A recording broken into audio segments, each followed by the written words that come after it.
This is an official presentation of Sport Fishing Championship.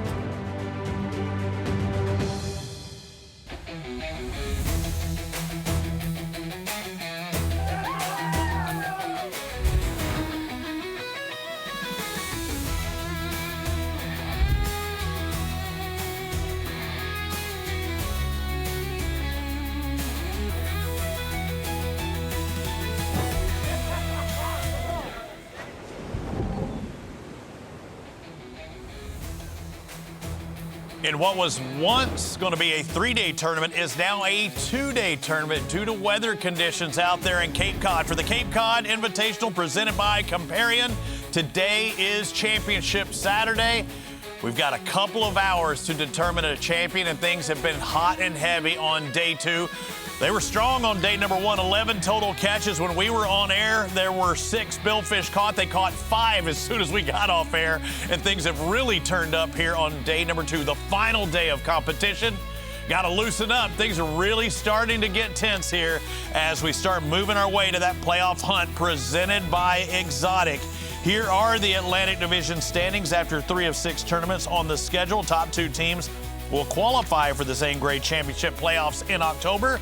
This is how it stands right now, but you know, with the Seabirds and Sails, Don't Count Out, Lights Out, Remix, South Carolina Outcasts, the Flare, they're out there. We saw them in the top 2 yesterday.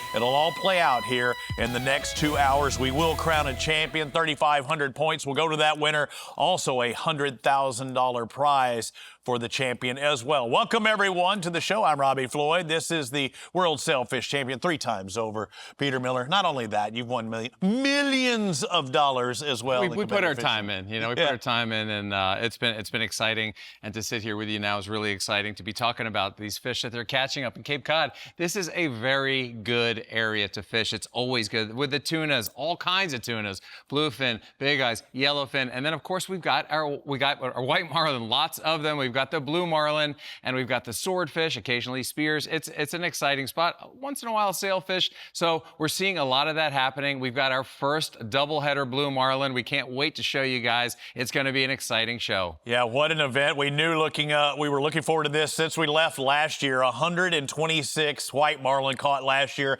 Not a single blue. We can't say that anymore. Let's take a look at the leader after that first day. The South Florida Sails on top right now with 10 total catches, a blue and 9 white marlins. So they're really turning it on, but it is very tightly packed.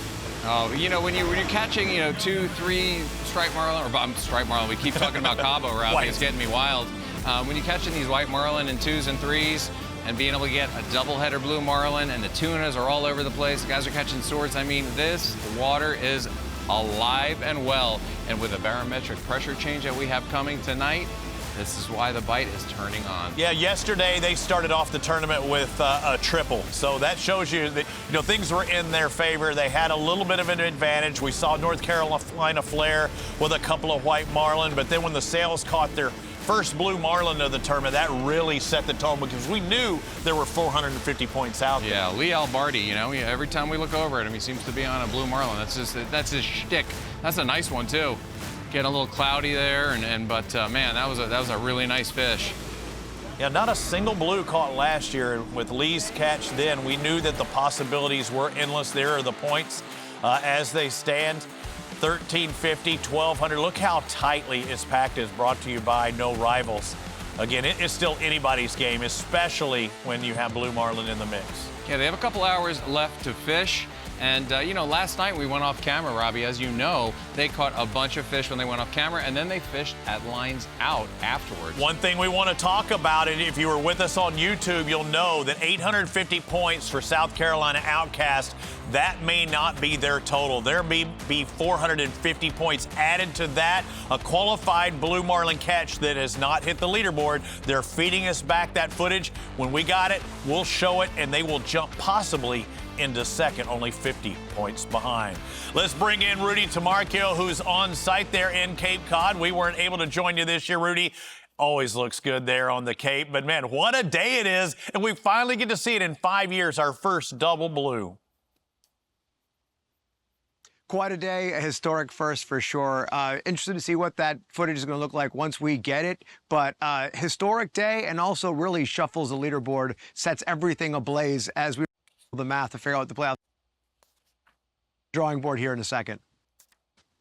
A lot of things to look for, some people moving around. I hear you got a new nickname as well. What are you, Cupcake Sweetheart? What did I hear from one of the teams when you were asking them if they made a move last night?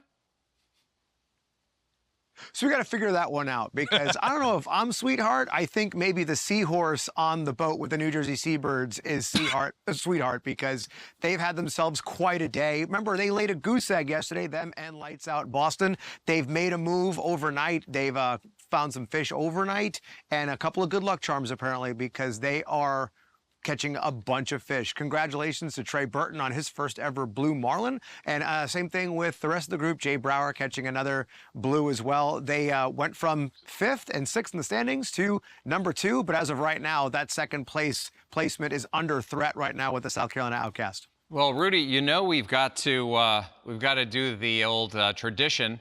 You catch your first blue marlin. I mean, you got to be jumping in that water, right?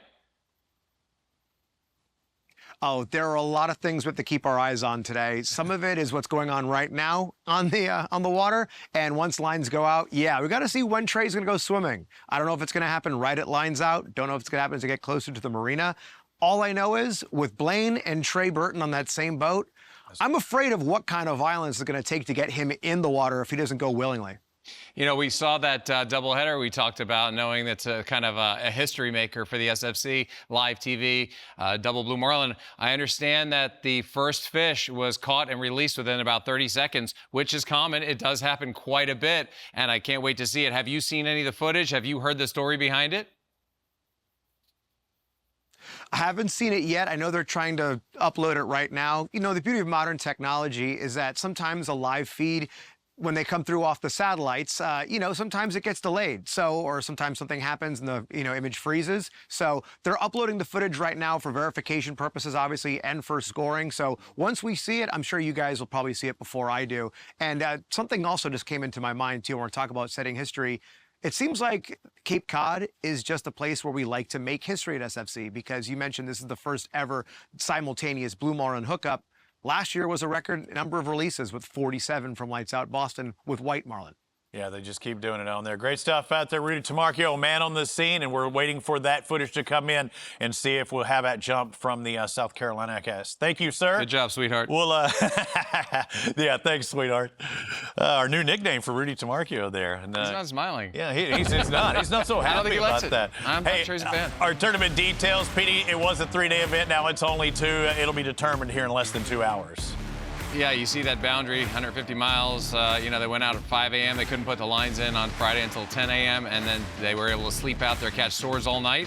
And then today, the lines were allowed to go in at 5 a.m. and lines out at 5 p.m. due to the inclement weather that is approaching, which is also causing a barometric pressure shift, which is also causing a better bite. And we're seeing it now with a doubleheader blue marlin, the first we've ever seen. Yeah, they were able to start a couple of hours earlier due to that cancellation of the final day, and they made do. The New Jersey Seabirds caught their first catch at 5:27. So better weather conditions, better water conditions. It's not going to last for long. With more, let's go to Chloe Turner with our weather update. Thanks, Robbie. Saturday will start comfortable, but conditions are expected to become noticeably windier as the day progresses here on day 2 in Cape Cod. Now, right here is that 150-mile radius for that boundary line. Temperatures will be in the mid-70s under mostly sunny skies with winds around 10 to 13 knots. But later this afternoon, winds are expected to increase to 16 to 17 knots, with gusts reaching up to 25 to 27 knots. Clouds will build later in the day, with shower and thunderstorms possible after the tournament already wraps up and teams will be making their way back in.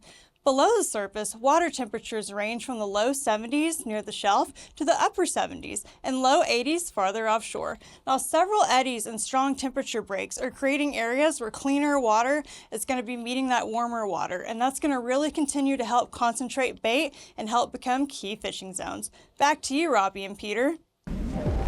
Everything she said is making sense more and more to me, and we're still waiting for that confirmation. South Carolina Outcast sit in 4th Weren't they in like 6 just a minute ago? They may be in second when we come back from break. We're going to step aside for just a moment. You see the teams out there fishing. They still got plenty of time to make a move today.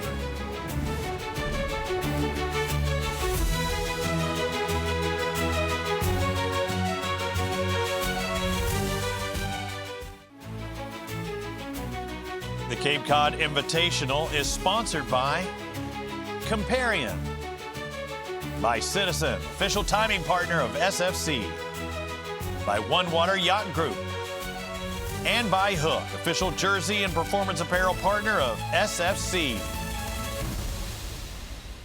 Looking out at the Cape Cod Invitational presented by Comparion. Looking at beautiful skies. Things about to get ugly over there, but things are always nice at the big board. Petey, what do you have for our keys to success? Thank you, Robbie. Today, for the keys to success, we're going to talk about barometric pressure. As you know, we have cut this 1 day short because of inclement weather. That is going to cause the barometric pressure to drop. That will also create a better bite. A lot of fish want to feed. Animals of all sorts want to feed before these drops. They feel like they got to get their last meal in before the weather comes back to normal. Very important to be aware and be ready for anything when it comes to that, because you might get a lot of bites that you didn't expect.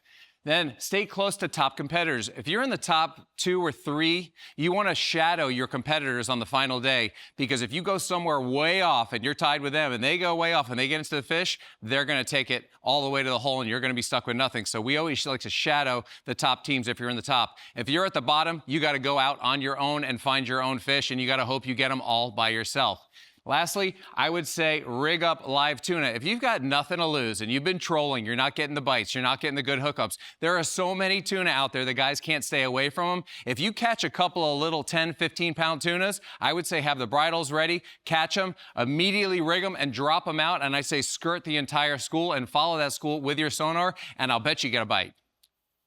Skirt. Skirt, skirt. Looking at the Atlantic Division, 7 angling clubs, only 6 fishing breakers, been with some mechanical difficulties. No problem for the South Carolina Outcast, because it now looks like they have 1,300 points, but the South Florida Sails have caught another white marlin. Instead of a 50-point advantage, now it's 150-point advantage. Things are happening, they're happening quick, and we still have an hour and 47 minutes left in our program. Look at how tight things are. So typically, Petey, I always look at, okay, how far behind you are you on the big fish, 450 points? But now I got to look at who's only 900 points behind. You're right. You got to really watch the scoreboard. It is fluctuating rapidly. Oh, man, I'm you know, a team, and this is their home waters, lights out with only 2 white marlin catches. They said, you know, before they took off, or when they took off this morning, we need whites, but we really need the blues. But with the South Florida Sails, white extending their lead just moments ago. Let's take a look at that catch again. We thought it was just a 50-point advantage. This happened right at the top of the hour. They need every catch they can get, Peter. Isn't that great? The tallest guy in the cockpit gets to hold the rod above everyone's head with ease. Chain ready for you too, leave whenever you're ready. Yeah, there it is, a 3:03 Eastern Time release. They still have 2 hours left to fish. This is right as we were coming on air. It's why you haven't seen it. Hanging in there. And that little 50-point difference, you know, that's a big difference as well. You know, again, that 50 came apart by catching blue marlin that worth 450 points. So now it's a 150-point advantage. So if Outcast catches a single white, there's still, you know, a full fish behind. It's a good angle, Sam. Well, you see how quickly they can get 900 points on that boat. Right. They're not concerned about No worries. a single. Okay. You see that weather changing dramatically. We'll pickpocket.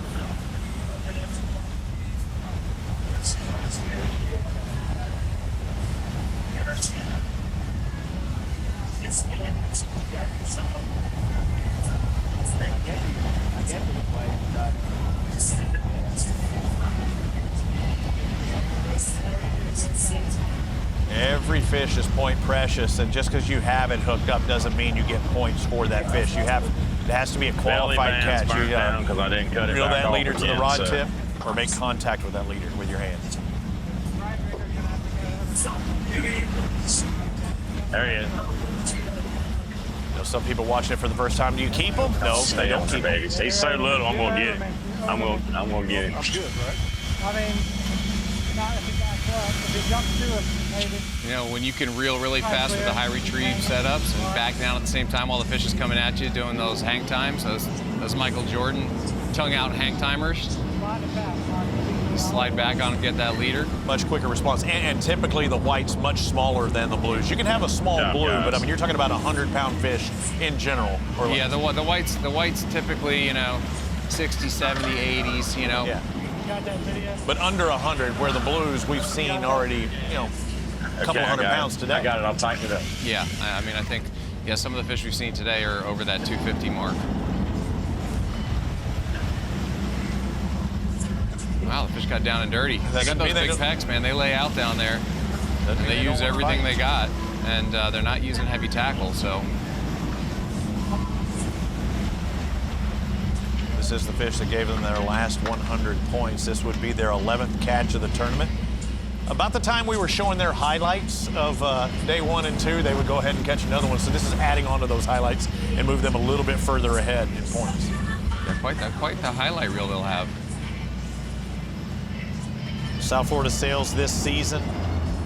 I'm enjoying this though, Robbie. Be able to see the tunas, be able to see these white marlin and then doubleheader blue marlin. Very different scenario than we had last year. Yes. Yeah. But we have a nice variety right now, and then we're including swordfish into the mix. We've got a little bit of everything. We even saw a mahi, you know, come across the boards yesterday. So, you know, granted, they're not crushing the white marlin bite like they did last year with lights out getting 47, but they are getting a nice variety, and it's kind of a punch for punch right now. And this barometric pressure change, finding the good water, finding the temperature breaks, finding the bait, they figured it out, and they're making good use of all the information that they've drilled down on. Smooth stroke right there.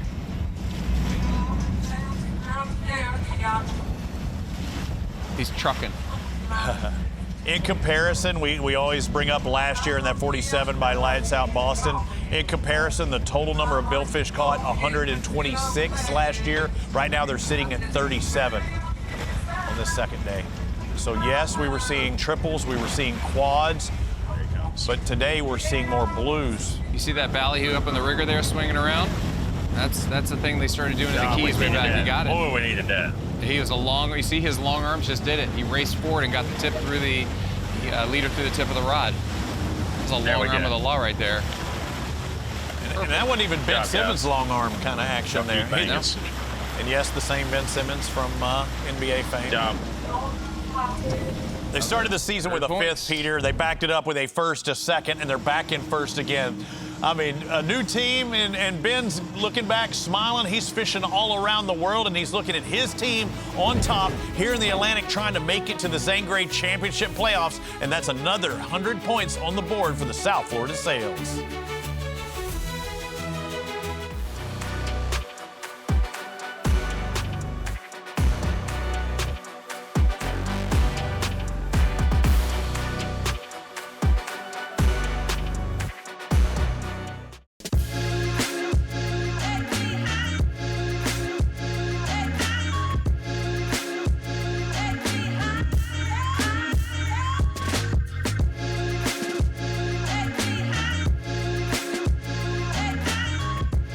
Welcome back to the Cape Cod Invitational presented by Comparion Insurance, Falmouth, Massachusetts. That's where they'll be heading back to this afternoon in about an hour, in less than an hour and 40 minutes. As Citizen lines out, the time just keeps on a ticking. They're up to 150 miles out in the Atlantic Ocean, finding those eddies, finding those canyons that are holding the big fish. And when I say big fish, typically it's been white marlin, not this year.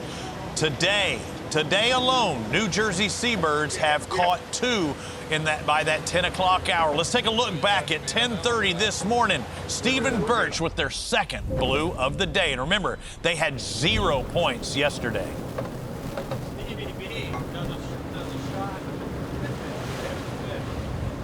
Kickstand on the rod and reel. Once again, looks calm. I mean, conditions look perfect.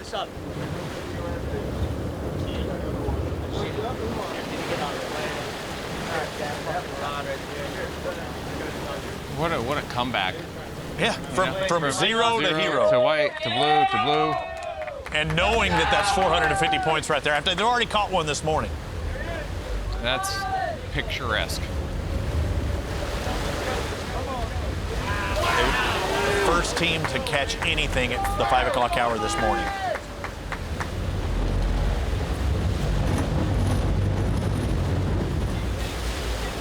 Coming in hot in reverse. Trim tabs are definitely up. That speed, they'd be If not, they would submarining. be a sub. They'd be in a yellow submarine. Jersey Mike's. Oh, New Jersey Mike's. That would even make sense. They got to get a hookup. Yeah. Yeah, that would make sense, huh? Ethan Regal, you can, Taylor Jean would look good with, you see Band-Aid on the back and Go Range Capital. Jersey Mike's. Subway.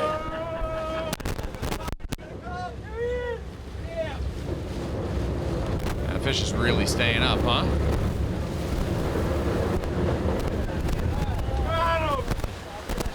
This team coming into this event have already caught 6 blue marlin, 9 sails, and 2 whites. Looks like he tipped it there. This is the team that's at the top of our championship standings, trying to make that move to the Z grade championship playoff.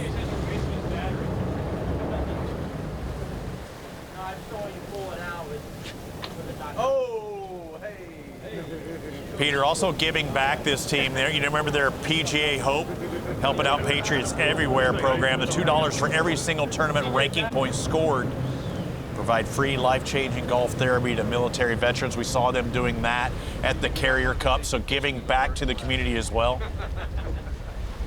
That's what it's all about. And a fun lifestyle. Do you have video of this fish, right? Making sure they have video. You see Jarrett asking about that. Blaine Birch, Jarrett Birch, Michael Connor, and Stephen Melchiori on the all-star roster, hoping that you vote for them. You have, till the end of August to vote. Look at those greyhound jumps. Those are absolutely spectacular and powerful. Dude. Remember what I was saying earlier about that, less than 100-pound white? That's a little bit more than 100 pounds. That's well over 100. That's in the 200 class.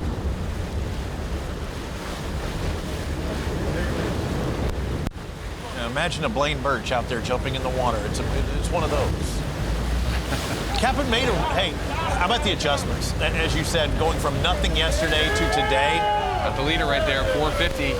That is just great work on that lighter tackle, calculated movements, not racing back too hard, and just playing that fish. You got to play the fish just like you're fighting the fish with the boat. They're 100 points now. Currently, you see their point total, 100 points out of second place. Look at that rod cush.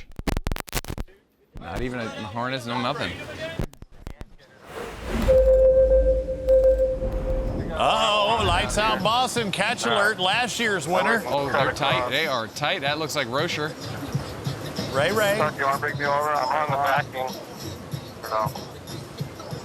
He's on the backing. That's a lot of line that's come off there. All right, I guess we'll go get this thing. Team that caught 47 last year, only with 2 qualified catches this year. So they're probably going to hang a right turn and go after that fish, I would think, in forward and try to cut him off. Are you still taking line, right? No, I'm gaining The video you just saw was the same day as this video here. Looks a little different, doesn't it? Oh, yeah. I'm looking at the radar right now, and the weather is approaching rapidly out into the deep blue yonder there. The ATL, and that's why they canceled tomorrow's event. It was supposed to be 3 days. Taking a look at the One Water Yacht Group instant replay. So all hands on deck, we see something. Cockpit teaser. Cockpit teaser right there, the electric on the left. Didn't see it, just heard it. Got tugged on. See your left teaser coming.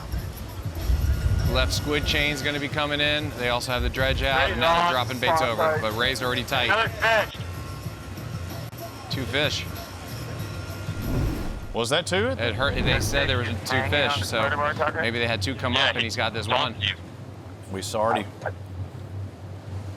Looked like line was coming on Had the two floor. catches, two blue Couldn't marlin understand catches what's at the going on. same time earlier. Yeah, We'll on see the that in a left bit by pocket, South you Carolina got Outcast. 6.8 red. There's another one on the spreader bar.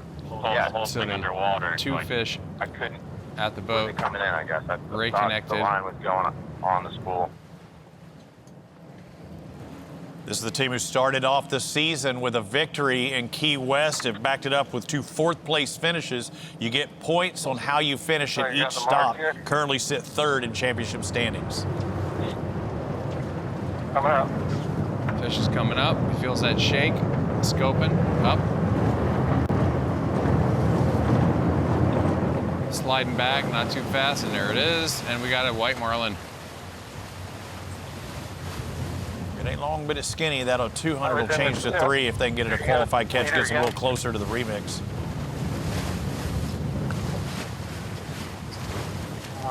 Okay. All right, let's go. All right, re-rack, restat, and get it back out there again. 100 Baits are already points. deployed. You're welcome. Thank you.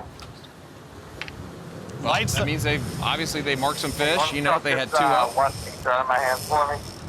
Yeah.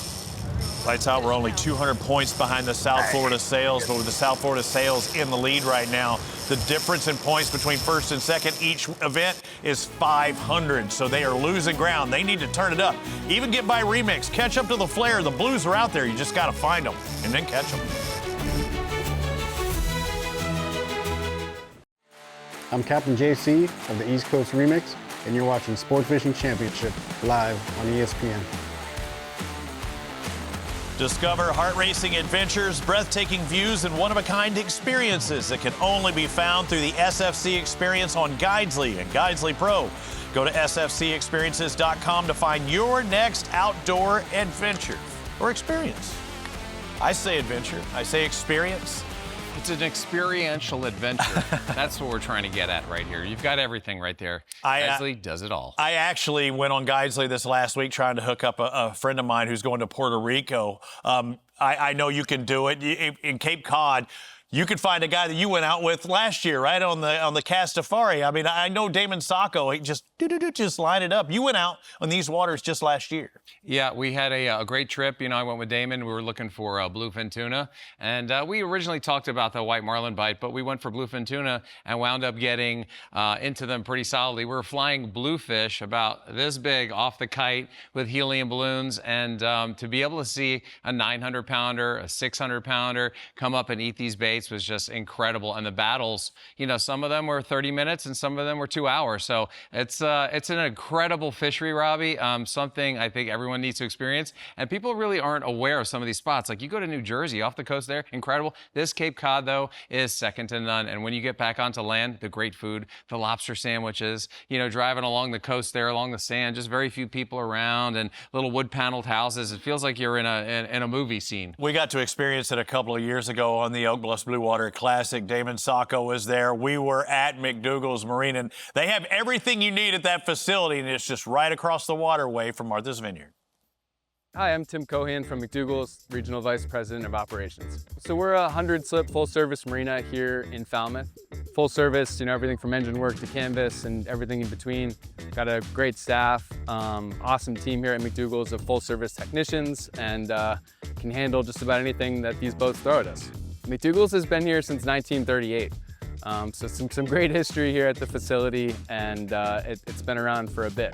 You know, 20 years ago, there were definitely a lot more sailboats in the area. It's really become an awesome sport fish mecca of the Cape. You know, partly due to these tournaments that we're talking about right now, and you guys coming in here has been great. But that's really promoted Falmouth and the Cape to be a sport fishing haven in the summer season. And you know, maybe sailboats a little bit have been transitioning out while these large center consoles and sport fish have been moving in. So we really been focusing on that market. It's been great and you know, really successful for us with that. We've got inside storage and outside storage for the winter, really large array, you know, full service yard. It can take care of all the boat's needs here internally. In the summer, our fuel dock is open 7 to 7, 7 days a week. Really excited to host the Sportfish Championship tournament here this week. If you ever need of transient dockage, fuel, any full service needs, we're happy to take care of you. Please reach out. Look forward to seeing you here. See, we told you we weren't lying. It is awesome, and an awesome fishery as you're seeing the 6 Atlantic Division boats out there fishing. currently now live. We will break in if we have a live catch, but you saw North Carolina Flare yesterday starting off pretty hot. It was the Sails and the Flare, our early leaders, but they also have one of our last catches at 3:06 just a moment ago. Jackson Diaz, a white marlin on the line for NC Flare. There we go. That is the right short right next to the teaser. Getting a little sloppy jalopy for these guys. The weather is starting to make its way in. Already maybe drop it back there. No, bring it back up. Want to see that bait?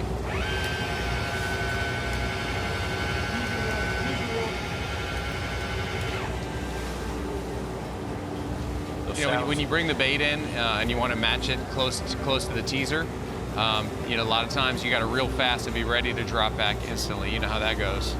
And that sound you heard, if you're not familiar with offshore fishing, is the electric reels that have those teasers on it.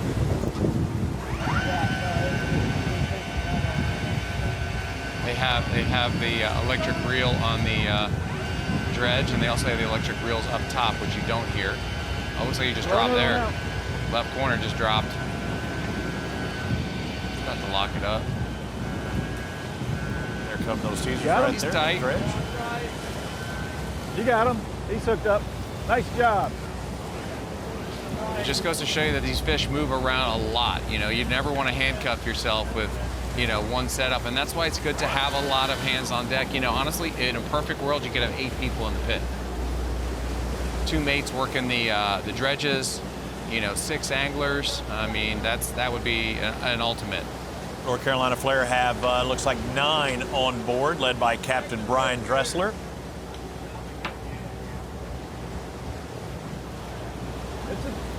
It's a white. Okay, they've It's jumping identified out there. You get it? That would be a 100-point fish.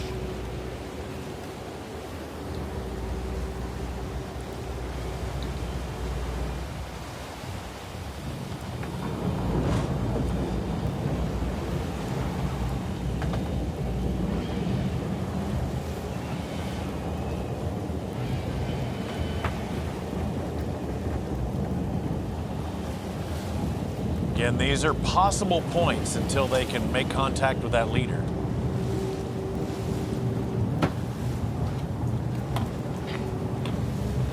North Carolina Flare, our cameraman on board, Max McKettrick. Gotta close the door, guys. Big splash, backing it up, trying to get it closer. Power reeling, You have Pete. to say, close the salon door. Lord knows we took about 5 feet of water down at our salon and almost sank. Pushing in quick. Yeah, that's the weather's really starting to kick there. It's nice to get these white marlin under your belt before it gets really bad. You know, you see 2 hours still left on the clock there with that last fish of theirs. Getting really close to that leader now.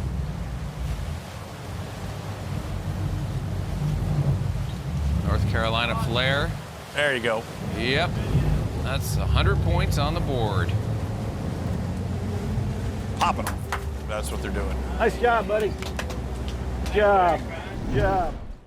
Nice job with our One Water Yacht Group instant replay. But earlier today, watch what happened. A lot of contact with the line there. Now, that's the clip that he's unclipping there. And a lot of contact, Peter, that you can't have happen. Like oftentimes we'll see sargassum get on the line and they'll be meticulous on how they do it, but you can't literally grab the line, pull it closer, remove the stuff, and release it again. That's a little bit too much. So they did have a catch earlier today, and they're still reviewing it. The officials will have to take another look at what happened, but I do believe they had one fish taken off the board because it looked like they made contact with that line. But they might have already had a qualified catch before and then did that later. Who knows? Yeah, that's right. We haven't seen it all, and if anything, it's obviously inadvertent. I mean, these guys have been doing this forever. Yeah.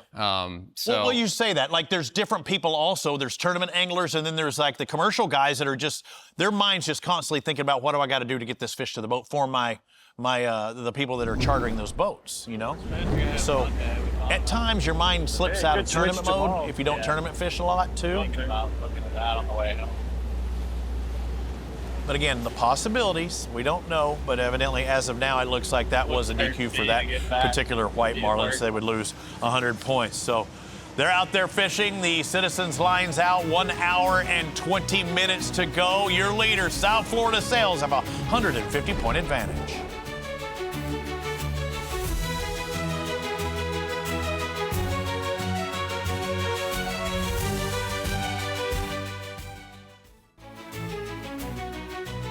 The Cape Cod Invitational is sponsored by Guidesley, No Rivals, the Billfish Conservation Project, and by Exotic Outdoors. Exotic Outdoors hunt for the championship, hunt for the playoffs. Who's going to make it to that top 2 from the Atlantic Division? That's the big question. Right now, our top 2 in this tournament are only separated by 150 points. First and third, only 250 points. That's a single fish right there between first and third. But every position pays valuable points. Earlier today, the New Jersey Seabirds, again, the team that caught the first fish of the day, also had an 11:48 catch by Cade Roach. Cade Roach. Oh, and his sun's out, guns out today. It was still nice earlier, you know, in the 11 o'clock hour. And yeah, you see where that boat had made that hard right-hand turn. White marlin on. Wow, that's a little one doing some very acrobatic jumps. That's what you got to love about the white marlin. You know, they spend a lot of time when they jump. They like lay in the air like miraculously floating, and then they land. They have a very unique jump, very different from the sailfish. One of the first times I've seen a boat in the background too. Did you notice that? Yeah, you know, some of these spots, you know, they're very well known, and all you got to do is put your radar on, and you can find these boats. And if you know if they're catching, you know, you might want to be in that area. But that fish is going ballistic. Nice thing about the white marlin, you know, once you got them, it's generally a done deal.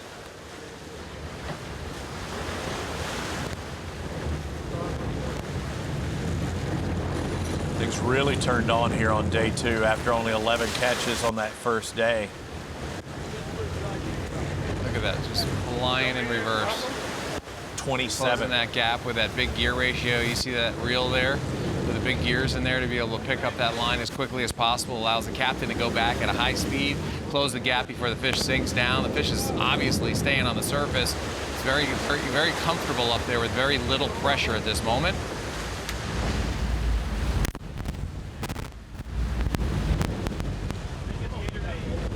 Camera under the water there for video verification. Hot dogs for everyone!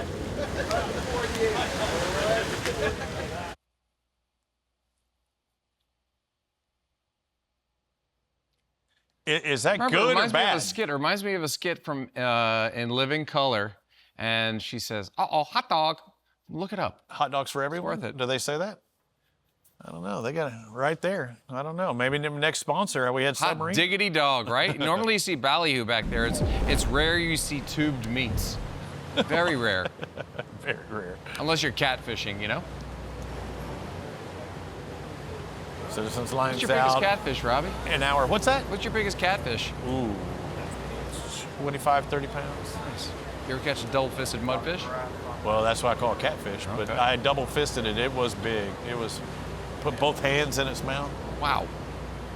That sounds like a formidable opponent. I caught a grinnell one time and did that too. I didn't know it had teeth. Let's say it's the last time I'll ever do that. Yeah, shredded. Yeah, like razor blades. It'd be like grabbing a barracuda going, hey, lip it. That was my father-in-law. Jeez.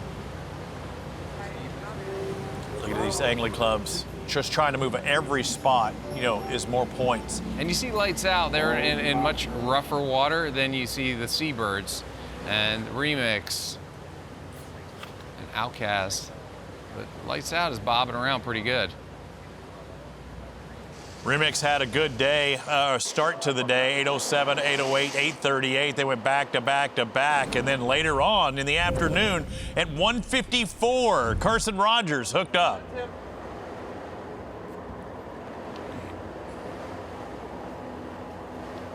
This would be a doubleheader. Carson and Kenny Hernandez both And I say Carson hooked up, but typically it's the guy who first gets hooked up is the second guy to bring it on up to the boat.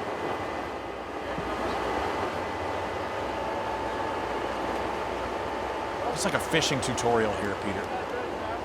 Well, you've seen it so many times now with the flippy floppies already came in first, the dredge coming in second. You know, obviously the fish was coming up.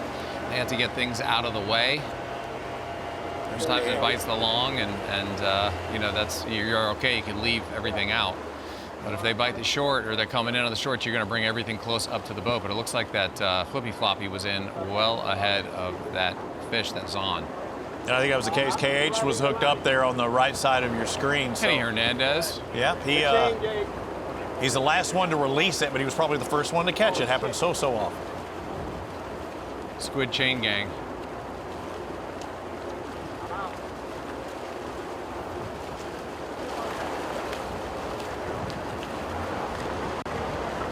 Getting a little floppy.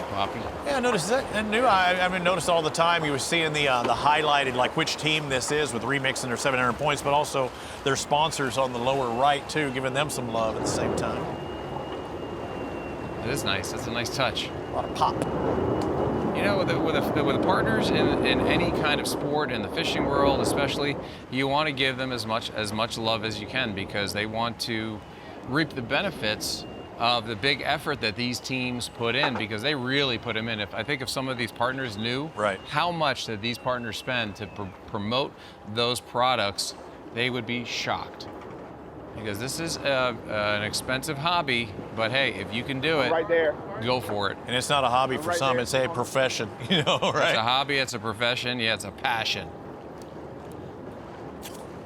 I think that was a goal from the first event we've ever done with Sport Fishing Championships. It looks like we have a double up here with that white backing it up quick. Looking for that rat. There we go. There's fish all over the place. Yeah. That's 200 points at one time. You can stay out of the dredge. Yeah. Hey, they were doing their maintenance. They were keeping things clean. All right. Yeah. If there's a blue marlin, the dredge is going to be in the boat. All right, got him. Nice work, guys. What? Carson. Oh. And Carson on his daily white marlin. Kenny on another one. Look at that. Look at that standing up on its tail. You know, you mentioned that about the passion that these guys have. These are the best. Passionate competition, amazing venues, community champions. They do it all with all of these angling clubs. And our 5th year of competition. Don't you hate when that happens when you wipe the lens and there's another inside the screen? Inside. Inside the filter there, but yeah. All right, Kenny. Double. Good job, Kenny. Another 100 points for Remix. Puts them at 700. Trying to get back on top. That would be their last two. Again, they caught one at 6 o'clock hour, the 8 o'clock hour, the 1 o'clock hour. Now they're trying to hook up in the 3 o'clock hour. They still got time. Citizen lines out, about an hour and 10 minutes still to go for these teams. We will crown a champion today, the final day of the Cape Cod Invitational.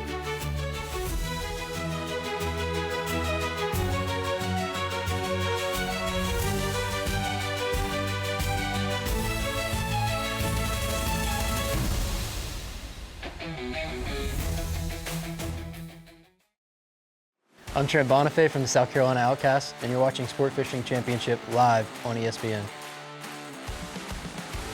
I'm Trent Bonifay. Be sure to join us as the hunt for the Zane Grey Championship playoffs continues next week as the Atlantic Division goes back-to-back weekends at the Rhode Island Offshore Invitational presented by Meet Perry.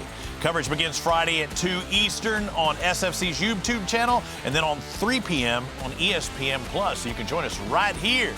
Looking forward to going back to Rhode Island. We were there a couple of years ago at Block Island. Now we'll be at Newport. The Atlantic Division out there fishing on back-to-back weekends. It's been a while. It's been over a month since we were at the Carrier Cup back at Memorial Week. Yeah, Rhode Island is absolutely beautiful. You know, my wife's sister, Annie, and her husband, Mason, 2 kids, Luca and Roman, they are heading to Rhode Island to go visit Grandpa right now. Probably one of my favorite events is when we went to Block Island. I really did enjoy that neck of the woods, as well as this. When we were in Falmouth, that was pretty darn solid. All right, let's take a look at the scenarios. Exotic Outdoor season standings coming into this event. At the halfway point, again, that hunt for the championship playoffs. You see the Seabirds, you see the Sails, lights out just outside, only 200 points. 300 points behind them was Remix. South Carolina Outcast really needed to turn it on at this event. Same thing goes for the Flare, and the Breakers are out of this event due to some mechanical issues. But each and every stop, you get points for your placement. 3,500 for the victory, but look at the gap. Between first and second is 500. After that, it's 200 points apiece. So again, every position plays different points.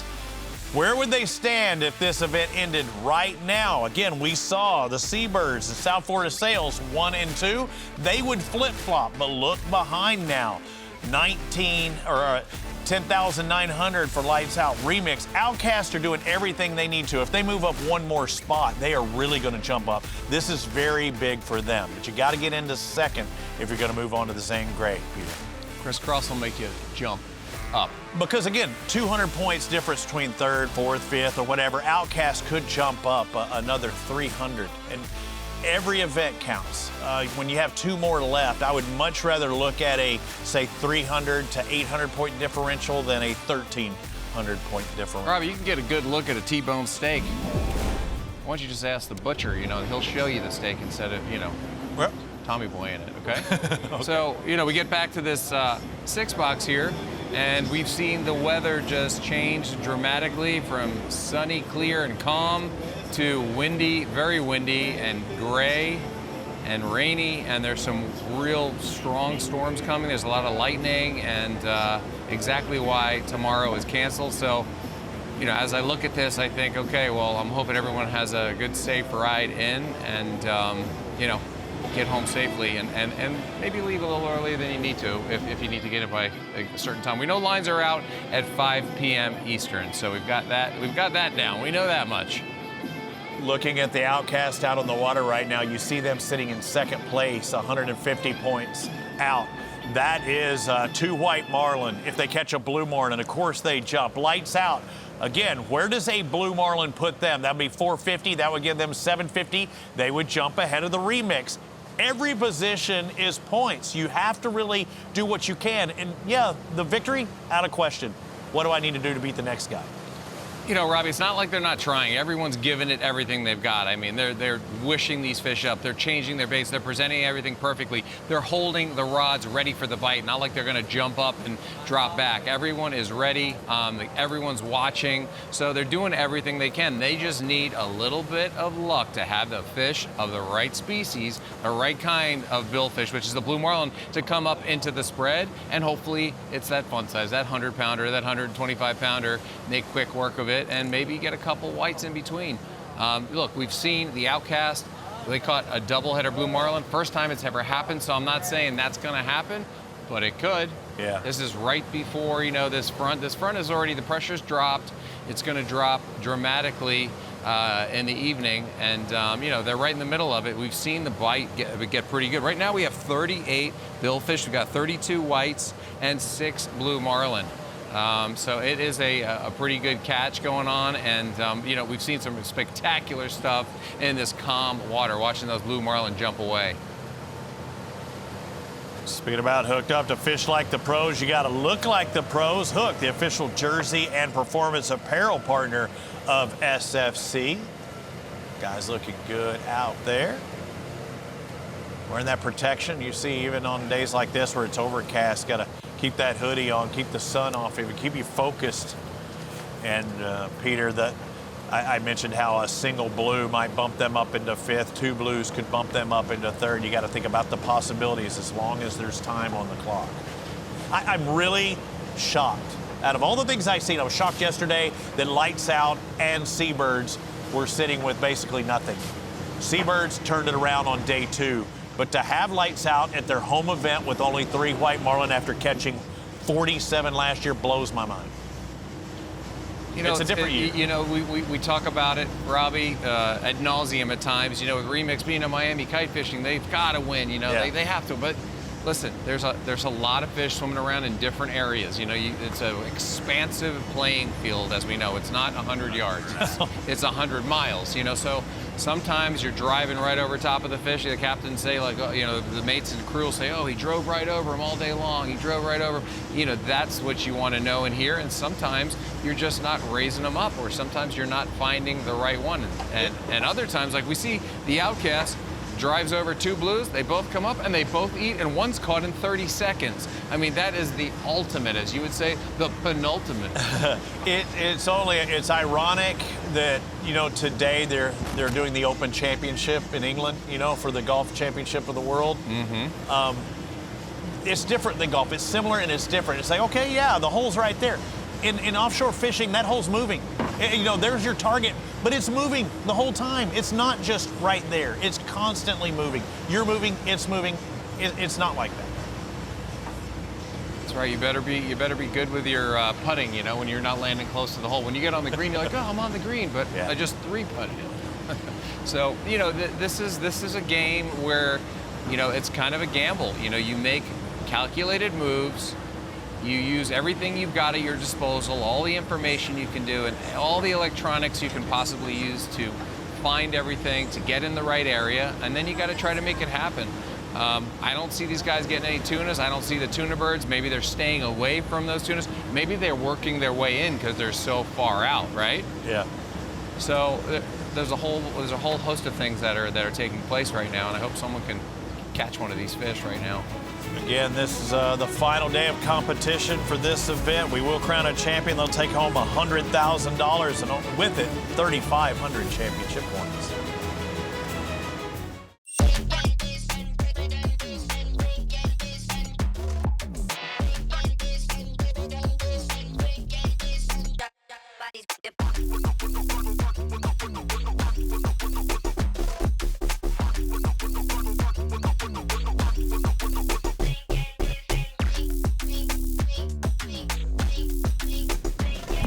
Wow, things look much better at the start of the week. The Cape Cod Invitational presented by Comparion Insurance Company. Things were calm, you know, Falmouth, nice chill scenery. Things are starting to get rougher and rougher, and that's why this is now a 2-day event instead of a 3-day event. Robbie Floyd, Peter Miller here with you back at the top of the hour. An hour remaining for our Citizens Lines Out, so it's you better do it now or never, Peter, because if they cut it a day short, this is it. It's a do-or-die situation, and with that barometric pressure change, with that weather happening, coming in, you know, the bite is turned on. But right now, it's a little stale. Right now, they have a little bit of time left to make things happen. But, you know, with that change, we predicted that the bite would turn on, and sure enough, a double-header blue marlin, first we've seen for any team in 5 years, and that was from the Outcast. They got one in about 30 seconds, and the second one took quite a bit longer, but that's a double-header. It just goes to show you the bite's pretty good. Right now, we've got about, 38 billfish caught and released. Other fish, I'm sure, have jumped off, and the bite is looking really good. I have a feeling there's going to be a few more fish caught before the end of this all, but it's a very tight race at the top of the leaderboard, and these points are critical to get your passway or your passageway to Cabo to compete in the championship, and that's what it's all about. Yeah, max points, and you want to start off fast, and that's exactly what our leader did. It's an 150-point advantage, and they made 300 points right off the bat. I mean, look at their catch log as it happened on the first day. They catch the first 3 fish, 1241, and they get the triple, the first triple of the tournament. Yeah, we haven't seen a lot of triple white marlins as of late. We maybe saw that in the DR back in the day, maybe year 1. But this is great to see. I mean, we saw it last year. Obviously, there was a lot of fish being caught last year, but great to see this calm water and white marlin jumping all over the place. And, you know, you expect it, so it's great to see. But then all of a sudden, lo and behold, the blue marlin shows up. Yeah, when you see back-to-back-to-back catches of white, yeah, that's 300 points. But when you see a blue marlin worth 450, that is what they're looking for. And amazingly, last year, when you had all of the catches that we had, 126 total, not a single blue marlin was caught. This would be the first one for South Florida Sales at 251 on the first day. So when they get the big like that and they know it, they better pay attention because this is worth 4.5 of those whites. And then, of course, they get this, you know, as the weather changed, you know, they got this sailfish doing, this white marlin tail walking, greyhounding.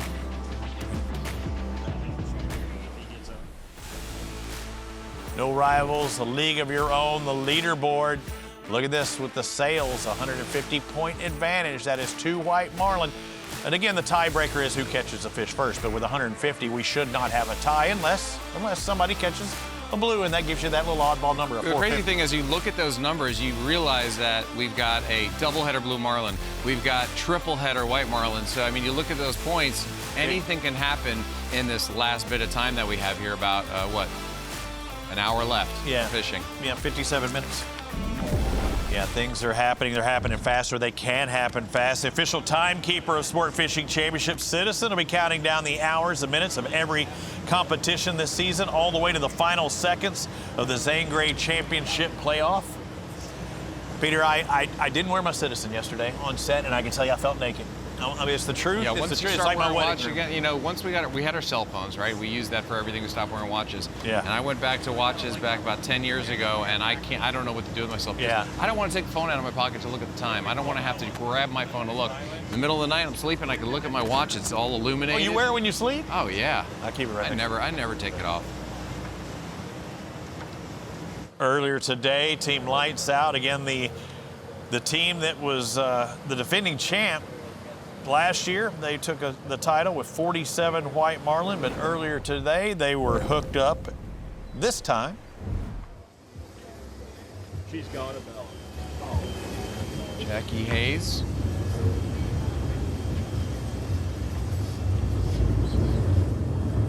Should be the 6:32 time this morning. Right short Jackie. Glass calm. Right before the switch started to occur midday. They call it before the storm. Yeah, exactly.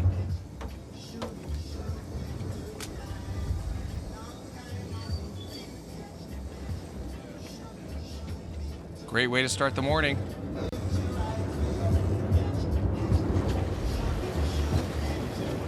With vim and vigor. Where's the vitality? You know, Jackie has the most white marlin releases in a season at 16. Good to see her get on the board this week. And that is of a female angler, not as altogether.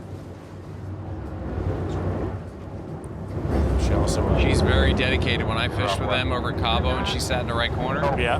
Man, all business. Just same way, you know, I fish. We kind of talk to each other out of the corners of our mouth. We don't look at each other when we talk because we don't want to miss a bite. And she's the same way all day. She never stops. Was Casey with you as well? Because I think she's gone like 10 in one tournament before. No, she wasn't there that day. Beautiful. All right, here we go.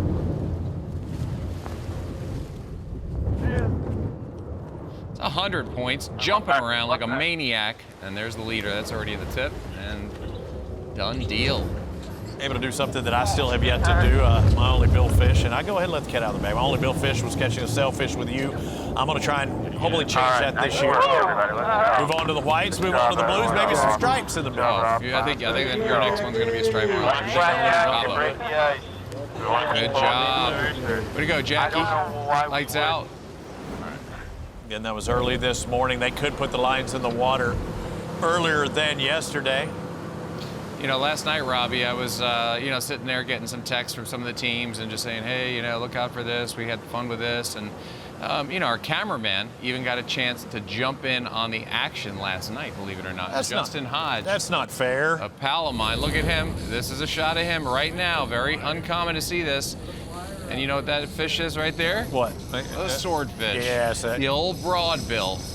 Drone shot right there. Actually, that's probably a 360 cam with a long, super long stick. It's a good looking shot, though. Usually we're getting good shots from Jay Hodge, but I mean, somebody else is doing some work. That is cool. He told me that Ray had just caught a really nice yellowfin tuna. Yeah. And then when this one bit, look at that one. Dude. Now that's what a sword's supposed to look like. That's a nice one. That I pulled is that awesome. thing through the door on the video. It was they were all cheering and, you know, whooping it up. Nice job, Justin Hodge, singular. And congratulations on your first swordfish. And that one will come back. Those will turn into nice swordfish steaks, I'm quite sure. Beautiful. We do not touch the, you know, the others, the marlin, the sails, the lights, at all. But when you catch a sword, sweet and meaty. Thumbs up all around.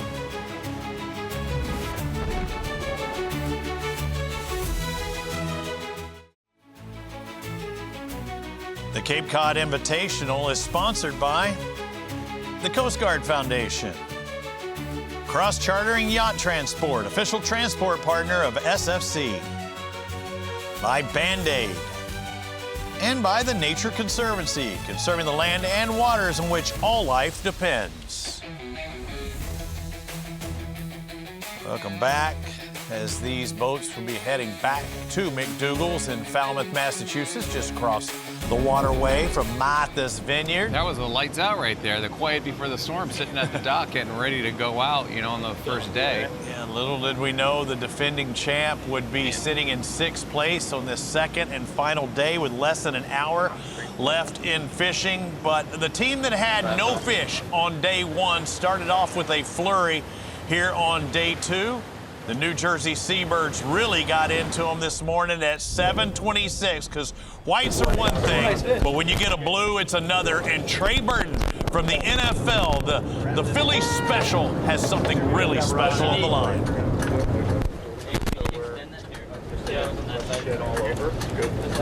And he's so conscious of getting that line spread out back and forth like a line winder right on top of the reel, not bunching up. Probably seen the beat downs from the other team members giving it to each other when anybody does anything like that. You start winding fast, and before you know it, that wind on leader comes in and you're bound up. You don't want that. So you can see him just focusing on what he's doing. I mean, absolutely perfectly. Think about it, though. After nothing on day 1, then starting off the morning in the 5 o'clock hour, Jay Brower got that single white. So they only had 100 total points.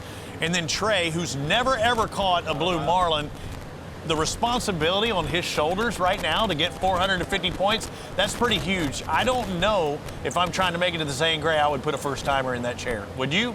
Honestly, think about it. You know, it's all about what the hookup looks like. If you feel good about how it ate and how it went away, and sometimes you even get a good look at what's happening, and you know there's no wrap involved.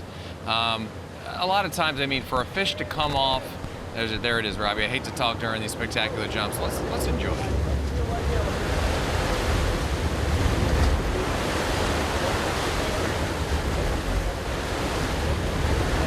As it sinks back down, apply a little more heat. They back down on that fish, staying up in the water column, and you want that fish to stay up there. And Trey's back, and they are backing. Trim tabs up, winding hard, guiding that line on perfectly. But yeah, I think, Robbie, you know, a lot of times if it's a crazy fish and it's jumping erratically, you know, maybe you're not passing the rod. Maybe you're hanging on to it and you keep it for yourself because, you know, things could come undone. You might do something you shouldn't do. But he's got it down. That fish is jumping perfectly. It looked like he's flung a bait out, but it was a tuna it was bird. A bird. Yeah. And the bird's waiting for him to regurgitate. Those are beautiful jumps. Powerful, majestic. I mean, just absolutely beautiful. But a lot of pressure. Again, you see them with 1,200 points at the screen. That's current standings right now, but this was only their second fish. And we'd only seen a few blue marlin at this point, but if anybody's used to pressure, I would say Trey Burton more than anybody. Remember that Super Bowl, you know, against the New England Patriots where he threw that touchdown pass to Nick Foles?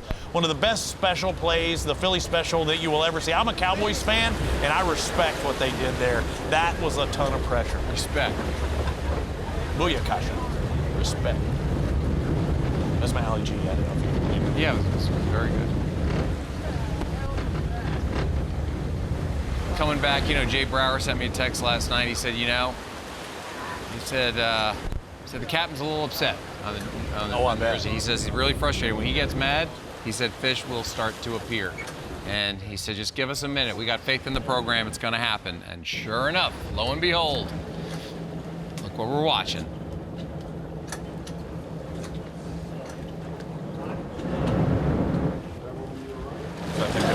videography. They have their own videographer. Yeah, that's always with them. You know, you might as well have it. Have it all.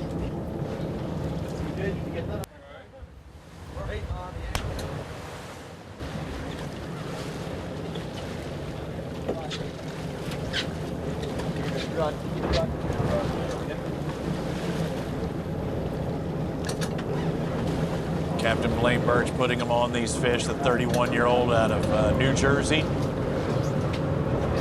going to be another All-Star recipient this year like he was last year. Nice wrap. That is a qualified catch. Congratulations, Trey.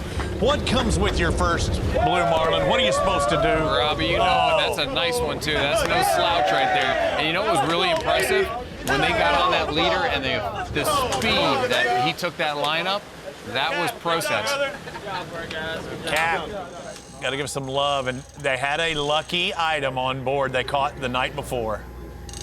Or they didn't catch it. It kind of was in some stuff, right? You net it, yeah. I don't think they had a ballot out there trolling by. But did you hear them? Did you hear them, though, when Trey got hooked up, they said, seahorse. He's very casually just used seahorse. Yeah, but I mean, that could be that little thing. They got, Catch alert on the seabirds right now after coming off the seabirds. Are you kidding me? Because they're only, what, 250 points out of the lead right now. What is this? It looks like... Mahi. Man. That won't be any points. I was wanting to see 250. If this could have been even a white, that would have put him 150.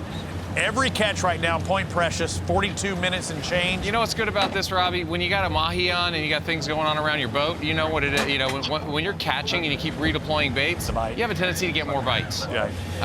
And this will attract other fish to the spot. I'm sure they're marking fish in the area that they happen to get this mahi. I got no problem catching this mahi right now. There's still 42 minutes on the Citizen Lines Out clock. And this had been the bycatch of, say, when we were fishing in other parts of the country, other parts of the world, when we would see mahi, that's what the marlin were eating. And we're not seeing tunas. We're not seeing tunas today. Here it's been tuna, but if they're wanting to be attracted by mahi, who knows? Barometric pressure. The tuna said, you know what? I had enough to eat. I'm going to sink down to 250 feet and just lay there for a little while until this storm passes. And this might be a little snack for later on this one. It's definitely a snack. He's got the gaff. It's big enough to gaff. It's not a swanger. Yeah, when there's one mahi, there's more as well. So nice one. Yeah, that's good. It's 16 pounds right there. Scissors. No, hold on. Get that. Oh, I think it's 14. Saving that hook. Well, it's always nice to get out, because otherwise you shut the lid on the leader, then you got to pop the leader. It's a whole thing. They're going to change the leader anyway, but it's just nice to get the hook out. Keep it clean. If you were in Central America right now, they tie them in a knot. They lasso them and they make them a U-shape. They have the hook in the mouth of the fish. They tie it around the tail and they lasso it and they sit in a boomerang position. Why do they do that? Just to keep them from flopping around when they come onto the deck. They immediately they lasso can't go the other way. Gotcha. Yeah. Gotcha. Man, I'm looking at flare and lights out. Oh, it lights out right now. I'm seeing something going on there. Is that Rocher on the stick? Yeah, something's happening on the bottom left. We may have to take a break and come back to it. But yeah, they definitely look like they see something. Hoping to feel something as well. He came off. He's dropping now. He's dropping. He's about to lock it up. I think it's about to happen. Let's see. Got him, Matt. Hold it right long down. Got him. Got him. Had on had. Just Are we tight? white marlin. Yes, tight. White marlin hooked up right now for Ray Rocher on the lights out. Love hearing that. I'm kind of like drag. Got a lot of line dragging. I just don't want to pull him off. Son, do you want me over here? Right, well, what he means is you don't know where the hook is set, and if you start bumping ahead and you're still trolling and you've got that big belly, it might apply too much pressure to open the hook. Yeah, no problem. There you go. I'm going. No. Again, you see more than one bait deployed. Oh, I gotta clear this. The amount of times that I heard Ray say, Peter, back off the drag from the tower when we were on fish. Say, Peter, back off. You know, I'm going to make a spin. I'm going to do this, I'm going to do that. I'm going to go after his fish. You can slow down whenever. He's got some heat on him. Long rigger. Yeah, and you can watch our action in the two box. We're going to go to break. Ray Rocher, you can hear that inter-ear communication. He's dialed in. I love hearing those words. Fish on. Looks like we might have 100 points. Hold on.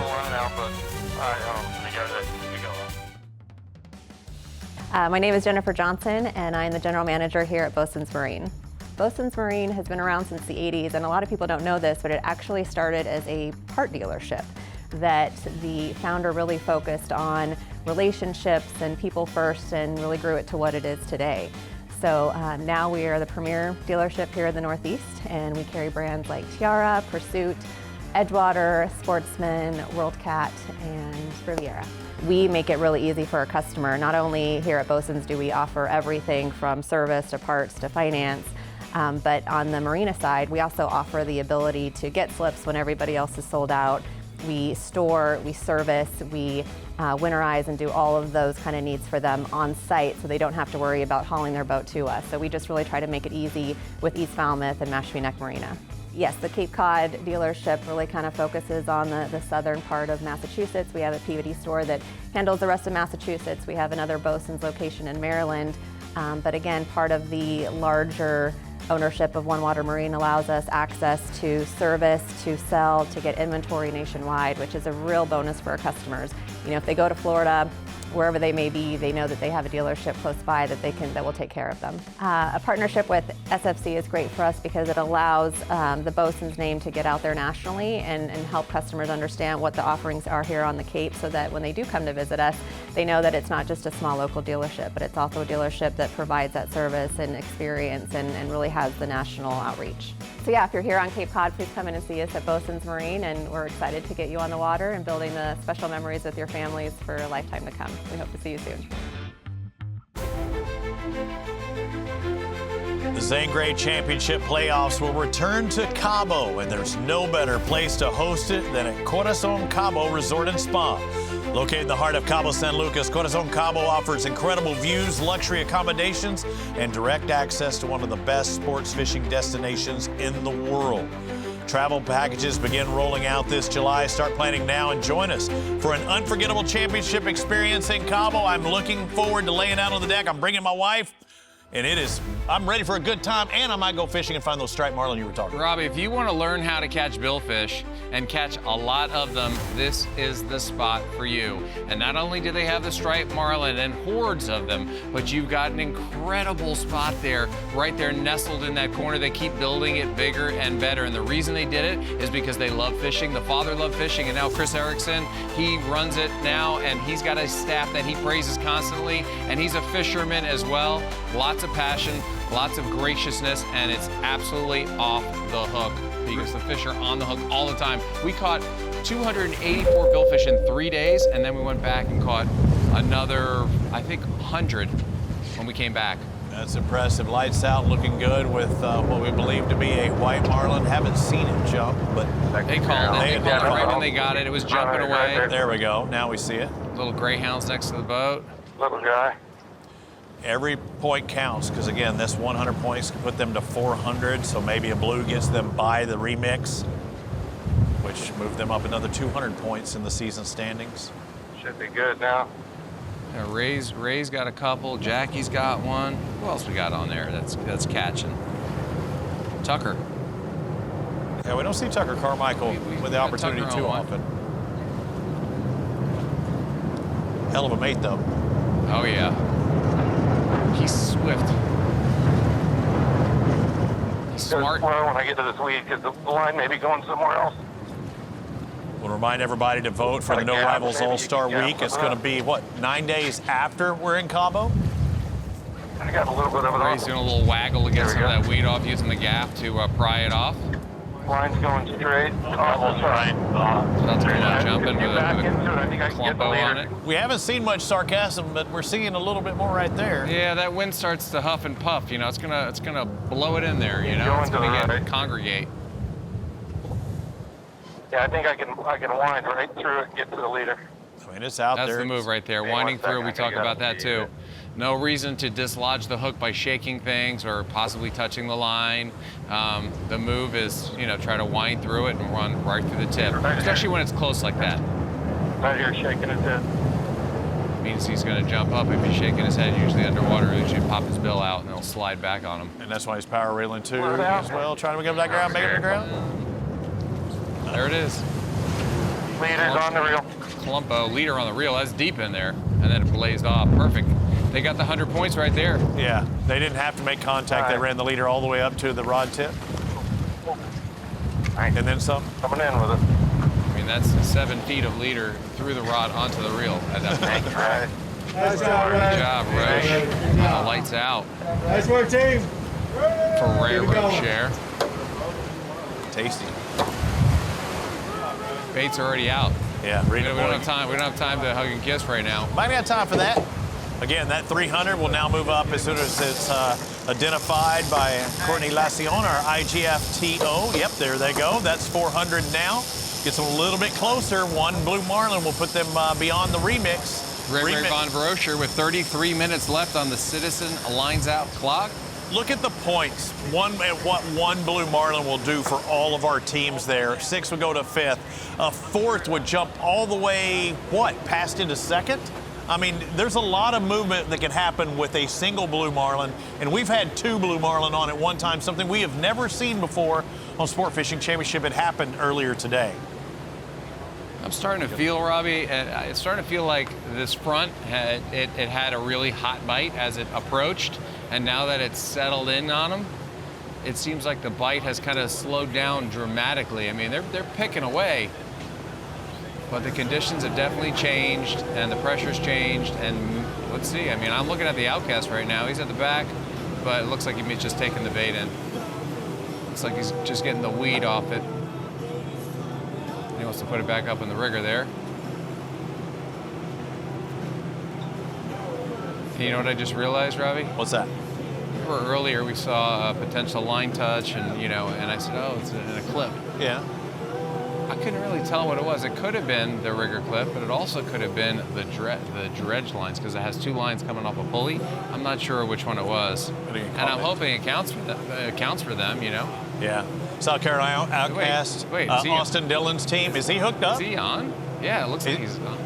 I mean, or it's running through the wave one. I don't know. Looks like he's on.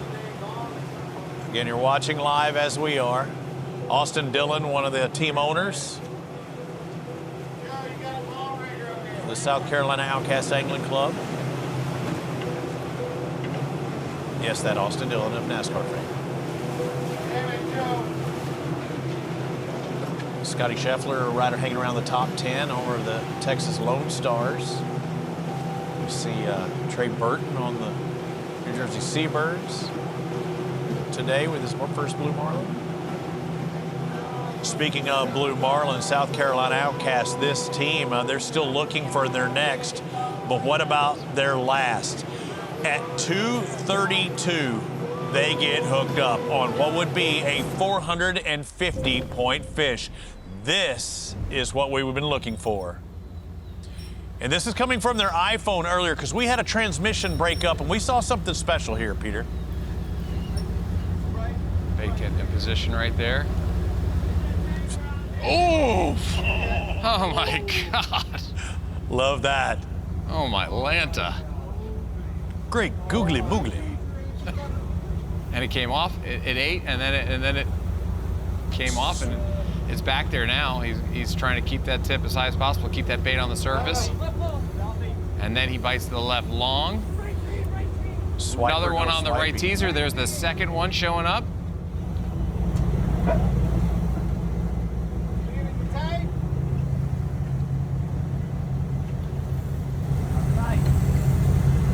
Tight on the left side there.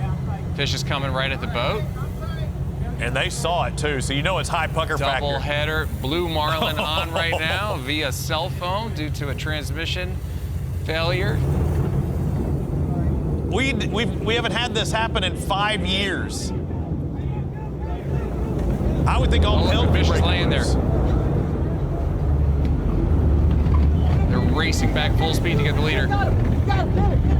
Boy, that was fast. And that's how you do 30 seconds. You take that opportunity. Nice work, guys.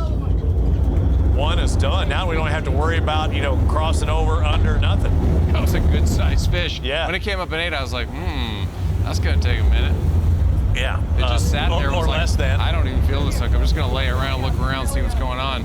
It's gonna take a minute or 30 seconds, whichever comes first. Yeah. It'll take half of a minute. Look at that. 29 minutes left on the Citizen lines out clock right there.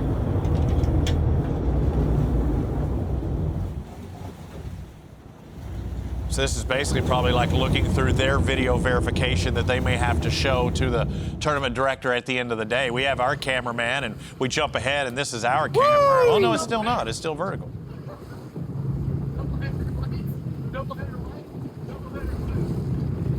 Double hitter blue. Hey, keep fishing it. Keep fishing it. What a special day. For Stephen Lackey, Trey Kimmerlin. Keep fishing, it means there's another bait out somewhere. He might be off one of the sides, off the bow, through a rigger, just dragging in reverse, or someone's on the bow. But when you get a double header like that, you better put out another bait. It could be whites or even more blues there. Yeah, they caught a double header earlier, white marlin, back it up with a double header blue marlin. Pretty solid day. Yeah, I didn't even realize that. They're 1206 and 1207 catch of white marlins. You see why they have that 1,300 points. You get 900 in one short stretch. First time we've ever had that happen in Sport Fishing Championship, and the possibilities. Now, you don't even need 2 blue marlin if you're South Carolina Outcast. 1 blue marlin will put you at 1,750 points. Our leader, South Florida Sails, with 27 minutes and change. Citizens lines out. It keeps ticking. Yesterday, on day 1, with about 6 minutes left, somebody hooked up. Will it happen today?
Cross Chartering Yacht Transport is the official yacht transport partner of SFC. They're a full-service yacht shipping company offering a broad range of lift-on, lift-off transportation services for yachts, super yachts, sailboats, including pre-transport preparation and logistics. Hey, I would sure love to see a sweet Invincible running across the bow of that boat heading to Cabo. What do you see, like a 43-footer with a tower with quad mercs on the back? Yeah, it would look so good. I mean, just right across there. Easy. Right across the bow. I'd like to thank Cross Chartering Yacht Transport for transporting. I would love that, Robbie. That's kind of a dream, I got to be honest. There's enough room right there.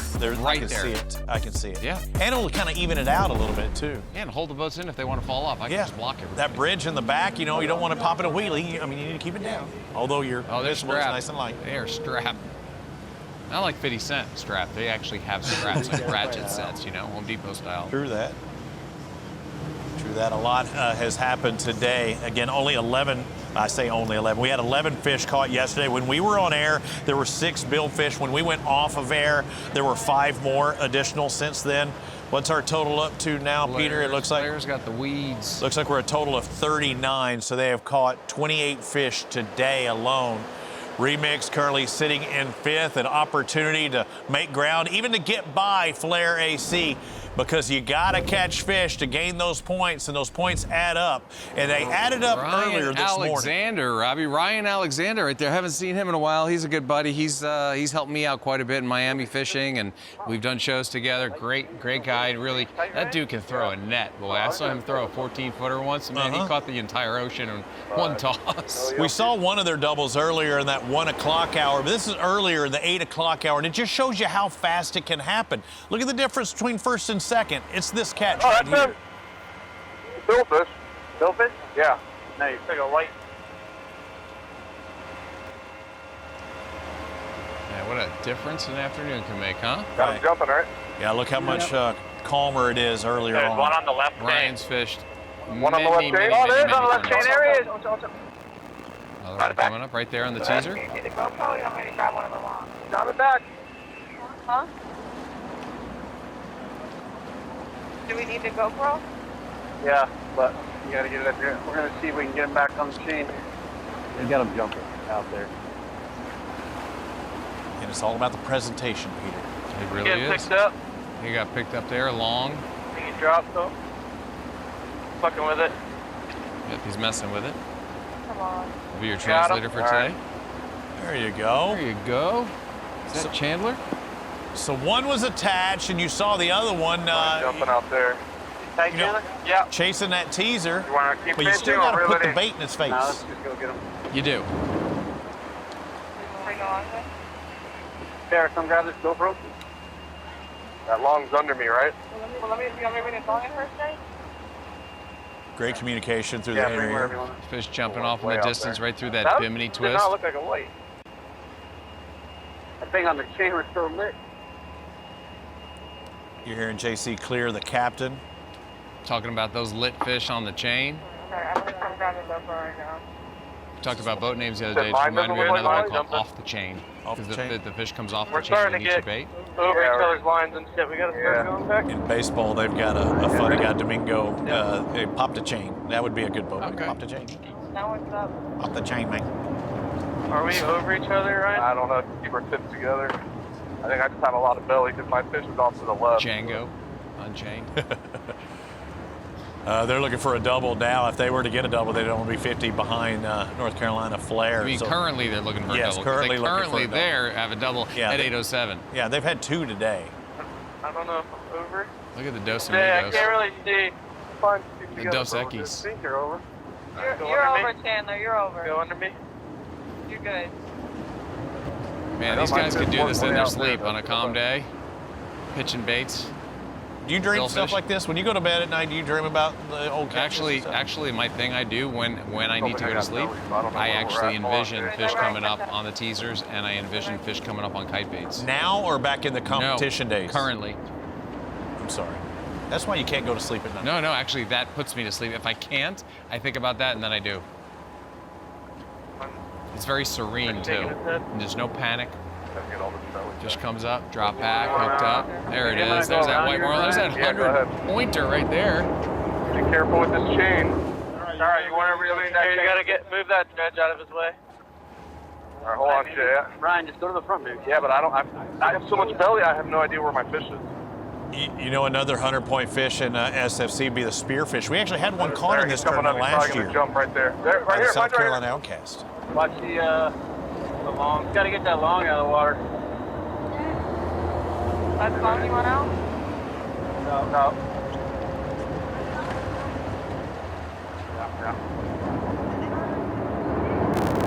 Ryan is a very, very pleasant guy to fish with. Yeah? Very level, very You're saying that even. like means like, unlike you, he's a very good guy to, you know. A lot of people on boats get super, super intense. Yeah. He's quick, he does the work, but he does it in a very pleasant way. This fish is coming at him. I mean, this is nothing for him. Look at those white pecs. He's got it, he tipped it. Nice job, Ryan. All right, someone grab that. Nice job by Ryan Alexander there. Nice job. Good job, Ryan. Good job, Kenny. Nice job, guys. Kenny got the leader on that. Two, fish number 2. Got Chandler on, did he already get his? There's Sarah up top getting some Hey, extra there's video. Sarah. With her bedazzled headset. There's her husband. Aye, aye, Captain. Watch this long. And this is when you got to dip under your long and dip under the teaser. So then you got to play a game here. He's got two swinging pendulums, you know, with his fish on. A lot of times you want to reel that long valley up in the air, get it out of commission so it doesn't affect you. But the teaser, that's just, you got to dip under and over and under and over when you get close. Well, that's how I was looking at squid chain. It sure did look like a smaller presentation than some of the ones we've seen through the year. There's not much cutting through the water on those. Well, when it's calmer, sometimes like this, you don't need a big presentation. You can downsize because you're going to create the commotion on a calm surface or subsurface that's much easier to detect and see from the marlin or the white marlin, blue marlin. More of a finesse.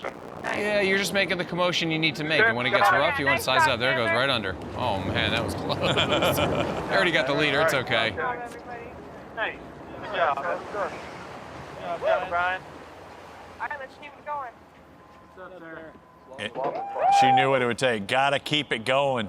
Turn off that camera. We got ours. That's the second double we've seen here on our ESPN Hour out of East Coast Remix. You currently see them in 5th spot. We've got a 150-point advantage for the South Florida Sails. The Citizen lines out is 18 and change. If they get hooked up before 0, look out.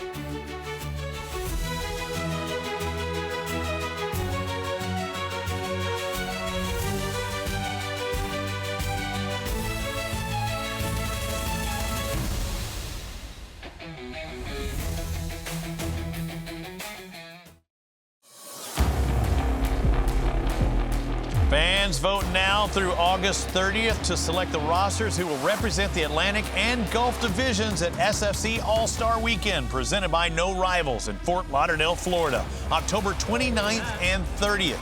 Each ballot allows fans to select 2 captains, 2 anglers, 4 mates from each division. Teams will be announced at the conclusion of the regular season. Vote once daily, support your favorites, and build the all-star teams.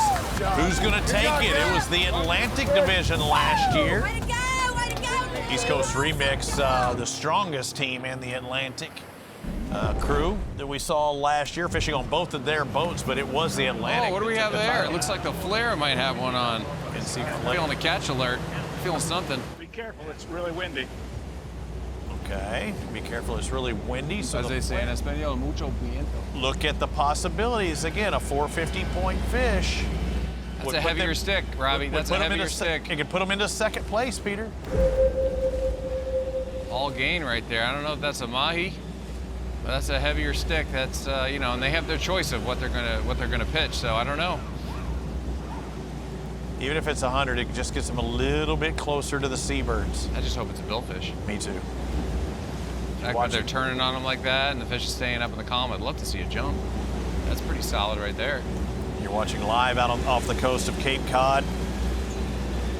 They can fish a maximum of 150 miles out from Falmouth there, the buoy. See some jumps. I see some whitewater out there. As we went from the calm conditions of that remix video we saw as we went to break, now look at it. Starting to back down, taking the baits in, getting ready for the back down challenge. All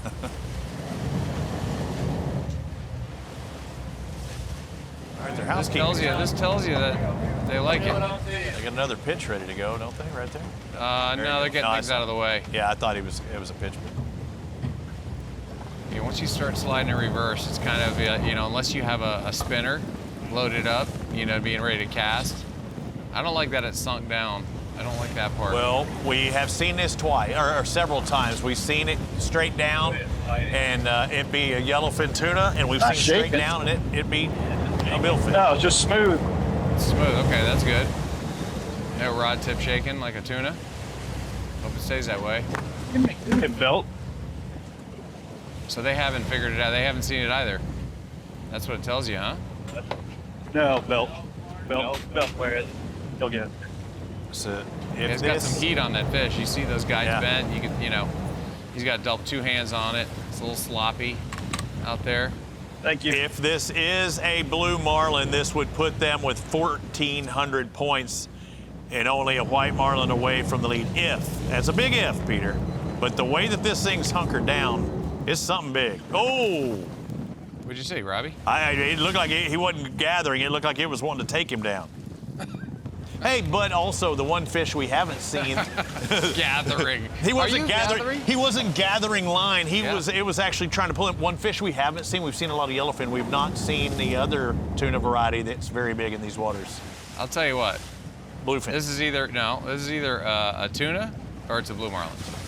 Yeah, but I'm saying we have not seen any bluefin tuna, have we, in this tournament? No. Which they're out there as well.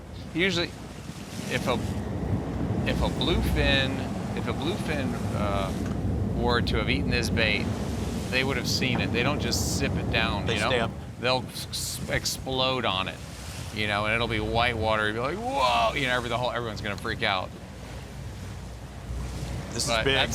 That's down dirty, but it is also smooth. There's 3 scenarios. it's wrapped, 1. Yeah, that's true. 2, it's a blue. 3, it's a tuna. Citizens lines out with 12 and change remaining in their fishing day. Yes, they are hooked up before the 0, the delta. They can fish it to completion. They just have to get back by the desired time. But if you're hooked up, you can still fight that fish, but you have to call in that hookup. They will verify it through the timestamp on the camera. North Carolina flare currently in 4th. If this is a blue marlin, they would jump up to 2nd. It's something that the outcast and seabirds did not want to hear if they were calling in hookups. So I'm just looking for a little rod tip shake, you know, that tuna shake. Yeah, I'm we're not seeing it, I'm hoping it's the right kind. I'm hoping it's the pointy ones. But it's kind of that same look. If it is wrapped, then you're making contact with somewhere other than the mouth, and it doesn't shake. So what you'd see if it were wrapped, depending on where it's wrapped, if it was by the tail, you'd see these sweeping motions on the tip of the rod as opposed to quick tuna moves. You'd see a sweeping, pulsing back and forth. If it was on the tail, if it was on the peck, it could just be, you know, steady Eddie. Mark Dressler on the rod and reel. Brian Dressler, captain of the North Carolina Flare. Their best finish, a couple of 6th place finishes at the 1st and 2nd stop of the season. All the other teams still have that opportunity to get hooked up right now, and that would be the case. You can watch the action in the 2 box, and we'll see if they can get this fish up to the surface. They're going to fight it till they can't fight it anymore. The rest of the teams, they're hoping to hook up before that clock strikes 0.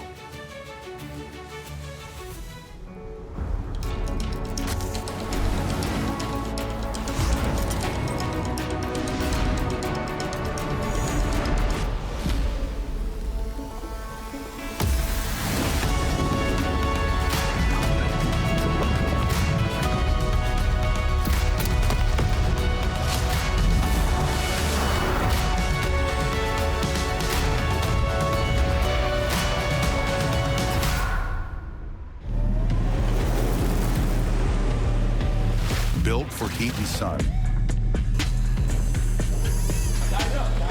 Designed by experience.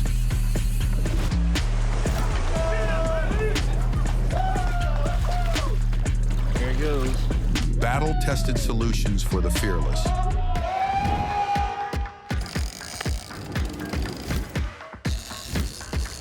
Enetic. Comfort in chaos.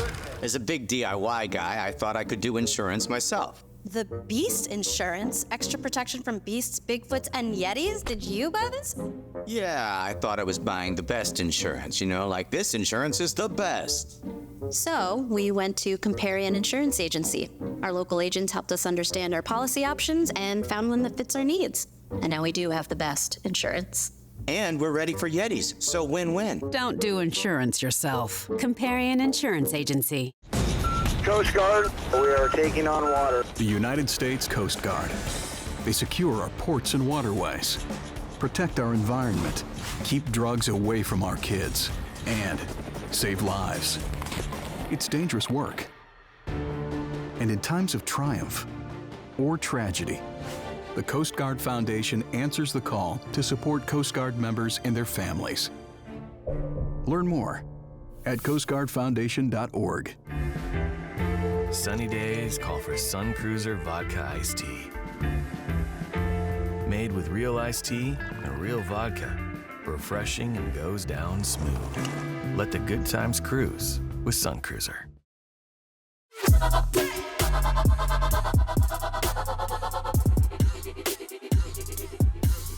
Oh my.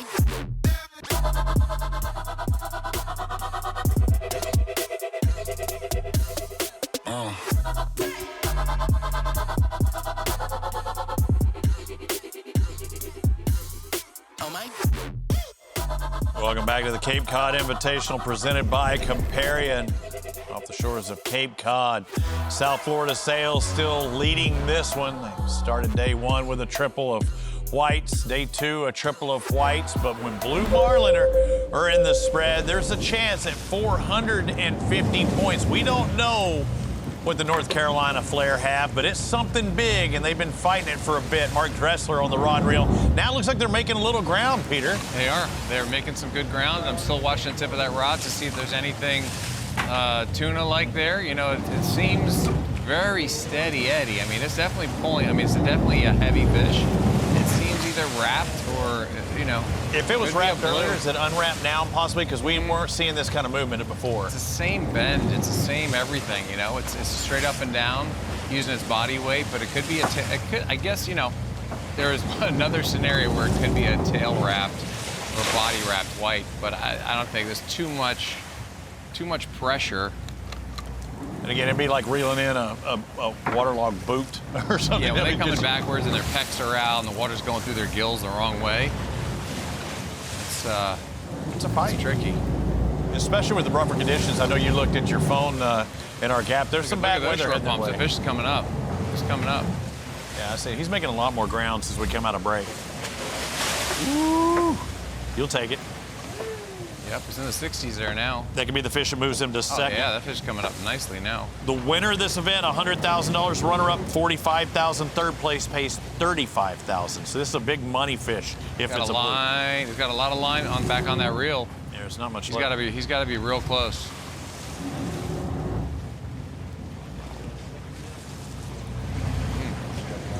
Started to give a little pulse bit of at a the shake tip there. I know we're trying to make our way to Cabo in the points. This would really help them moving into second. It's starting to look tuna-ish. I hope it's a blue. I hope something really surprises us.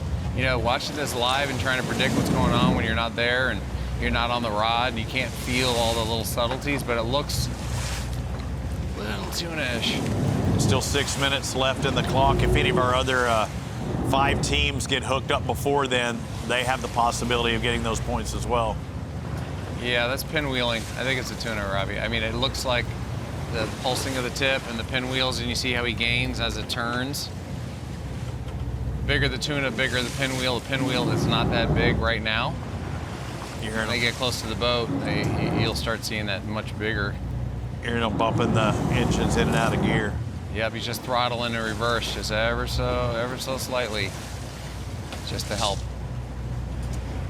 The other 5 teams are fishing their hearts out still with a little over 5 minutes. Citizen lines out.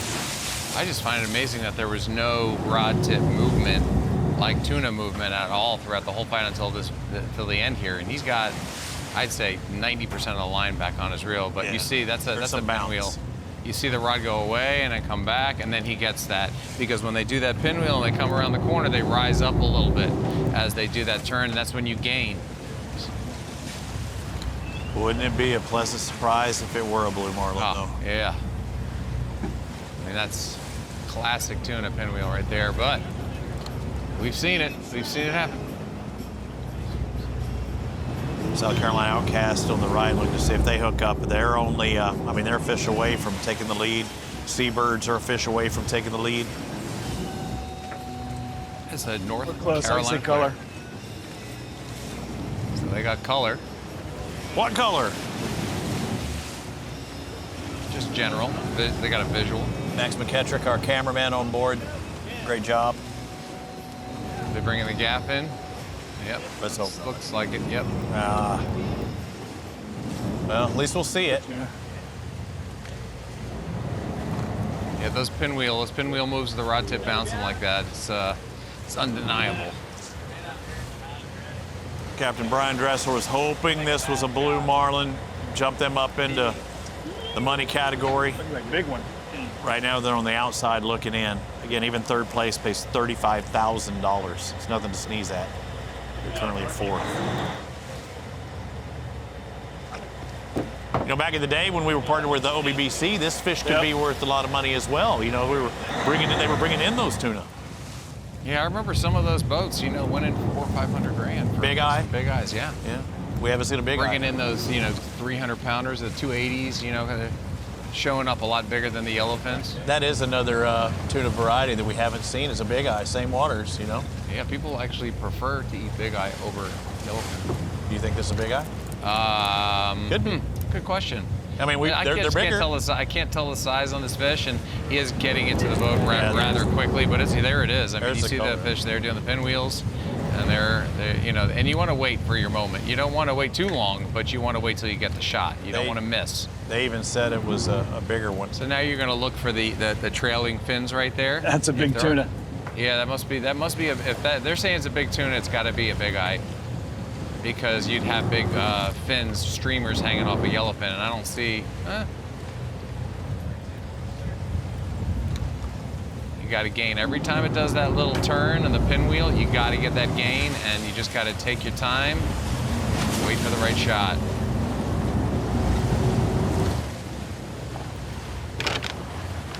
We're trying to pay this off. There's still over 2 minutes to go for any team to get hooked up with a billfish to give them points to move up in the standings. This is a meat fish that will just come back to the house. A tasty morsel, but it is not worth points. It will not pay anything. Less than 2 minutes now on Citizen lines out. And then you'll see him if he does get a chance to stick this fish. If all works out well, you're going to see him choke down on the gaff to bring it in. Went under the boat there a little bit. Don't swing and miss. Don't swing and miss. Oof. Ooh, it is a good one. Are we done? Is that a beefy How much time we got? Done. How much time we got? 1.5 minutes you've got. Get going. Drop them out.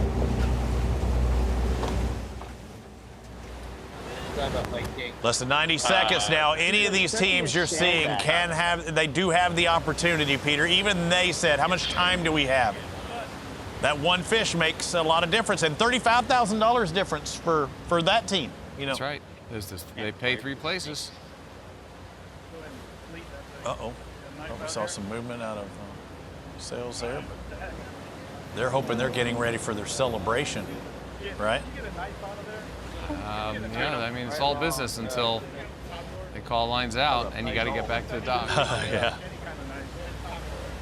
Less than a minute to go. Citizen lines out. Who's going to catch that last second fish? That was a huge fry. Yeah, it was a big explosion. That's why you don't see anybody packing up just yet. Hands on the receiver, ready to call it in. Citizen lines out. Ticking down, less than 30 seconds to go. Yeah, you saw, I like the new graphic. Like, bubble trail. Me too. I can look at my watch because it's got both satellite and the atomic clock on it. So I'm locked in when they are. I think somebody just served up a bowl of porridge there for good luck on the lights out. Looking for that move, looking for the hookup again. If they do it, they can call it in. They can fight to completion. Citizen lines out is now. Doesn't look like anybody is hooked up. And we hear a little cheering. Unofficially, South Florida Sails take it. 1,450 points, 11 billfish, 1 blue, 10 whites. Your winner of the Cape Cod Invitational presented by Comparion. What'd you say now? Now you can pack it up. Bring in those dredges. You feel good. You got $100,000 in your pocket. You've got 3,500 points, Pete. It shows how these efforts can pay off, and finding those fish early and figuring out and cracking those codes is what it's all about. And then you spend the night out there and you continue to crack that code, and then the barometric pressure changes and the bite really turns on, and they capitalized on everything. I mean, for them to beat out a boat that catches a double-header blue marlin, right, that just goes to show you how many fish they did catch indeed, and it's very impressive. They had 11 catches with 10 whites and a blue, and South Carolina Outcast had 2 blues and 4 whites, and the Jersey Seabirds, of course, had 3 whites and 2 blues, and then the Flare with a blue and 5. So this is a game again of inches, man. It's you gotta drive over the fish at times, and other times you just gotta get in there and catch as many as you can and release them as fast as you can. You gotta be very quick when you're catching 47 in a day and a half. This was critical that they found their spots, cracked the codes, and they just kept at it. And it just was a very tight race. I mean, we're talking 1 white marlin apart from third and second, and for the Sails, it's a marlin and a half. So I mean, that's pretty much that's as close as we've seen in a long time. What a difference a fish makes. If you got a blue marlin, you were in that top 4. I mean, look at East Coast Remix, 7. They had the second most billfish caught, but they didn't have that blue. That was a difference maker. South Florida Sales did, and they took the title.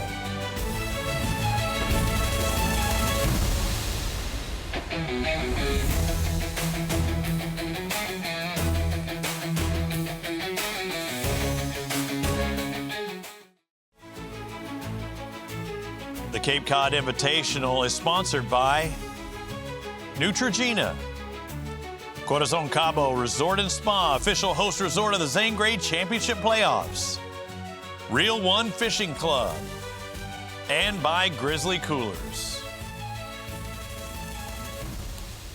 What a day. You're taking a look at that South Florida Sales triple. We didn't even get to show you all of it that happened at the 8 o'clock hour today. So start off the tournament with the triples on day 1, day 2, another triple. But really, that one fish, that blue marlin, made all the difference in the world, didn't it? I mean, because we saw with that double up, anything could have happened. Yeah, if you look at the numbers, the amount of billfish caught, they have South Florida Sales, who won the tournament, they have 11 sailfish compared. I'm sorry, they have 11 billfish. I keep saying sailfish, yeah, Robbie. I come from the sailfish world. I know. But the next closest amount of billfish is 7 by the East Coast Remix. So it goes to show you that, these multiples will really catapult you. We talk about, if you catch one, you keep chomping away at it, 1, 2, 3. But if you can catch triple, blue marlin, triple, that really escalates you quickly, and that's really what you need to win these tournaments. You've got to get those doubles and triples, and then you see the Outcast with a blue marlin double, the first we've ever seen. So there are a lot of incredible, exciting moments in this tournament. Cape Cod never disappoints. I mean, they catch fish there, all kinds of species, food fish, you name it, it's happening. Yeah, and the multiples, that was key. Let's take a look at the South Florida Sales. How did they get to the point that they are at? Again, when you get 1,450 points, you were doing something right. These 11 catches we were referring to, most of them whites, all 10, or not all of them, 10 of them are whites, but that singular blue, that was the difference maker. If they don't have that, they finish second behind the South Carolina Outcast. And also that 616 fish, we can't forget about that. When Alex Stanley caught that one after we'd gone home and we were off air, that's another winner, right? To go to sleep with another fish under your belt, and that's exciting. And you start the day with, really good confidence. You feel good about your program, your decisions, and you just stay at it. And that's what they seem to be doing this season. They kind of stick with a plan. Yeah, and I said they would have been in second without that blue marlin. They actually would have finished in third without that one fish, and they only caught one throughout the tournament. I love the possibilities. You and I were looking forward to this, man. After what we saw last year, unbelievable. One team catching 47 white marlin, 126. The no rivals total releases of this tournament. Look, this isn't the 126 that we saw last year, but anytime you're giving me 39 in a 2-day event, it's a great fishery. Oh, yeah, and you realize that, we say it's only that one, but honestly, I mean, that fish was, it was kind of uncommon to catch a blue marlin, so it was very important for them. And, yes, they did catch 2 and 2 and 1, but the other boats didn't see them. They didn't catch them, and that was a really, like you said, important fish, and it took them to the top of the leaderboard, giving them that 100 grand, getting them even closer to the championship in Cabo. And coming down to the final seconds, let's bring in the man who is now a captain for the South Florida Sales, taking the title. And now look at this, a 5th, a 1st, a 2nd, a 1st. Man, after that 5th place at the beginning of the season, you've really turned it on, and now you're the team to beat. Who would have thought a guy from the Mid-Atlantic would be beating the New Jersey Seabirds, would be beating Lights Out Boston? But Mike King, you are that man. Well, we had some good breaks. We had the blue marlin that we wanted on today, and he scissored us off on the wrong rig, and we didn't let that get us down though. But we just kept picking along, and it worked out somehow. Stiff competition. I mean, any minute one fish could have changed the whole leaderboard. Man, congratulations, Mike. You guys did it again. You're not king for the day. You're king for like months now. So, I mean, that's got to be exciting. So you had a blue come up, and it was what, on a kind of a dink rod or a white marlin setup? Yeah, he bit the long rigger. He didn't show the teaser, and bit the long rigger, and you were talking about large blue marlin yesterday, and it wasn't to the scale of what we were talking about, but an above average size, and really didn't even get to come tight very well, and he scissored us off. But, you know, that's a chance you take when we're trying to do numbers. We saw something we haven't seen in the 5 years of Sport Fishing Championship, where South Carolina Outcast was doing special things out there. We're seeing double blue marlin. The possibilities were out there. Were you surprised there were as many blue marlin as there were in the mix when last year we didn't even see one?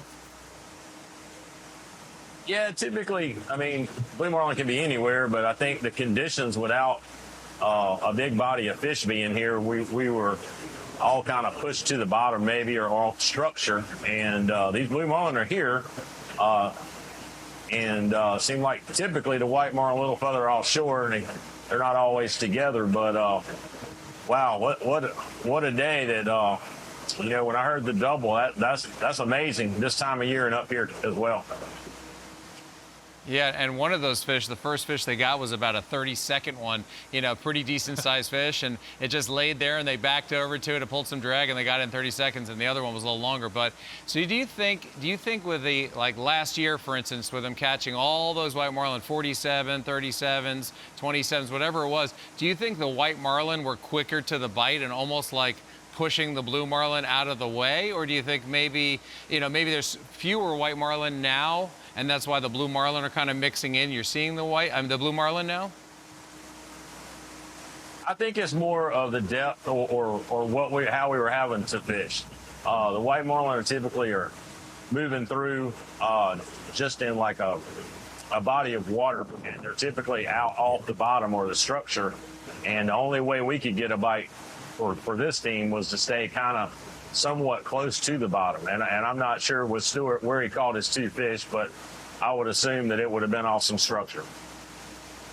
All right, something to look for as we move to or whatever. Oh, okay. Yeah, as we move to Rhode Island next week, the fans can see the points that we're at right now. A 1,500-point advantage you have. Does it feel comfortable at all knowing you have two events left, or are you still going to have to try and fight for each win and let it take care of itself? With the competition here, you're going to fight every week, so we got to keep performing. Yeah, you guys have been super consistent. It's just like a rinse and repeat kind of deal, watching you guys do your thing. If you do go to Cabo, do you envision yourself going for as many striped marlin as you can, or do you think you're going to try to attempt a little blue marlin action? I mean, I know they're mixed in a little bit, but do you have any thoughts on that, how you would fish it if you went? I really hadn't had a whole lot of chance to think about it, but I did see where Magnifico last year caught a nice blue marlin that won a lot of money. So we'll have to think about our plan coming up pretty soon. We need to do well in another tournament here, and then we can make those plans. Yeah, I was like, Peter's got you thinking well ahead. I want you to think just a few days ahead. You're going to be in Rhode Island. Have you fished outside Rhode Island before? You ever been to Newport? You ever fished those waters? I have not. I mean, I feel like I had only been to Hyannis last year. I came from Bermuda on a boat last year at the end of the month after Lights Out, and Blaine and those guys caught all those white marlin, and we made a few trips, but I've never stayed in Rhode Island. That's all right. You don't have to have ever been there before to do well. We saw Blaine Birch win in the Caribbean last year. He'd never fished, I believe, and won that tournament at Walker's Cay. Thank you a lot, Mike King, the winner. South Florida Sales here in the Cape Cod round, and we'll see you in just a few days. Congratulations. Thank you, guys. All right, great job. We stay towards the Atlantic, and the exotic is always in the hunt, and there's that 1,500-point differential between Sales and that line to make it into the Zangray Championship playoffs. So now 1,000 on the outside looking in as Lights Out. Right behind is East Coast Remix. Both of those teams need a victory. Same thing goes for Outcast, but a big move by the Outcast. So you're saying there's a chance, Peter? Oh, there's always a chance when you get a doubleheader blue marlin. That's like gold. That's like striking gold, and they did it here. First time in 5 years. They just made history. Well, this is the fourth stop of 6 in the Atlantic Division. We'll be making our move to Rhode Island, not too far from here. next week, and that will be it for the Atlantic for a little bit, as we'll be back to the Gulf and then back to the Atlantic Division for the championship at that final stop. Peter, this was a great one. I've been looking forward to it since we left here last year, and it didn't disappoint once again. Our first ever doubleheader Blue Marlin. And you see how much goes into this. I mean, there is so much planning and there's so much information that you have to gather and then make it happen with a calm crew. You know, everyone's cool, calm, and collected, and they really rose to the occasion, and they're very consistent. You see how they're doing things. They're just on the fish all the time. You don't really, it's kind of like when you see the Lone Stars in the Gulf, right? I mean, a lot of boats are doing incredibly well, but there's something about some boats that just are very, very consistent, and it's really great to see, especially with a new team that comes on board. That's got to feel really good, and it's very impressive. Yeah, we saw Ben Simmons on social media fishing in Africa. He's probably checking out his team taking its second title. And you know what? Things are only looking better for them. Never been to Rhode Island? No problem. We'll see him in a couple of days looking to try and win his third event of the season. And then we finish in his stomping grounds, Ocean City, Maryland. Peter Miller, I had a great time. I want to say congratulations again to the South Florida Sails, taking the title here once again, the Cape Cod Invitational presented by Comparion. We saw something that had never happened in 5 years. What a day it was, and South Florida Sails come out on top once again. Congratulations.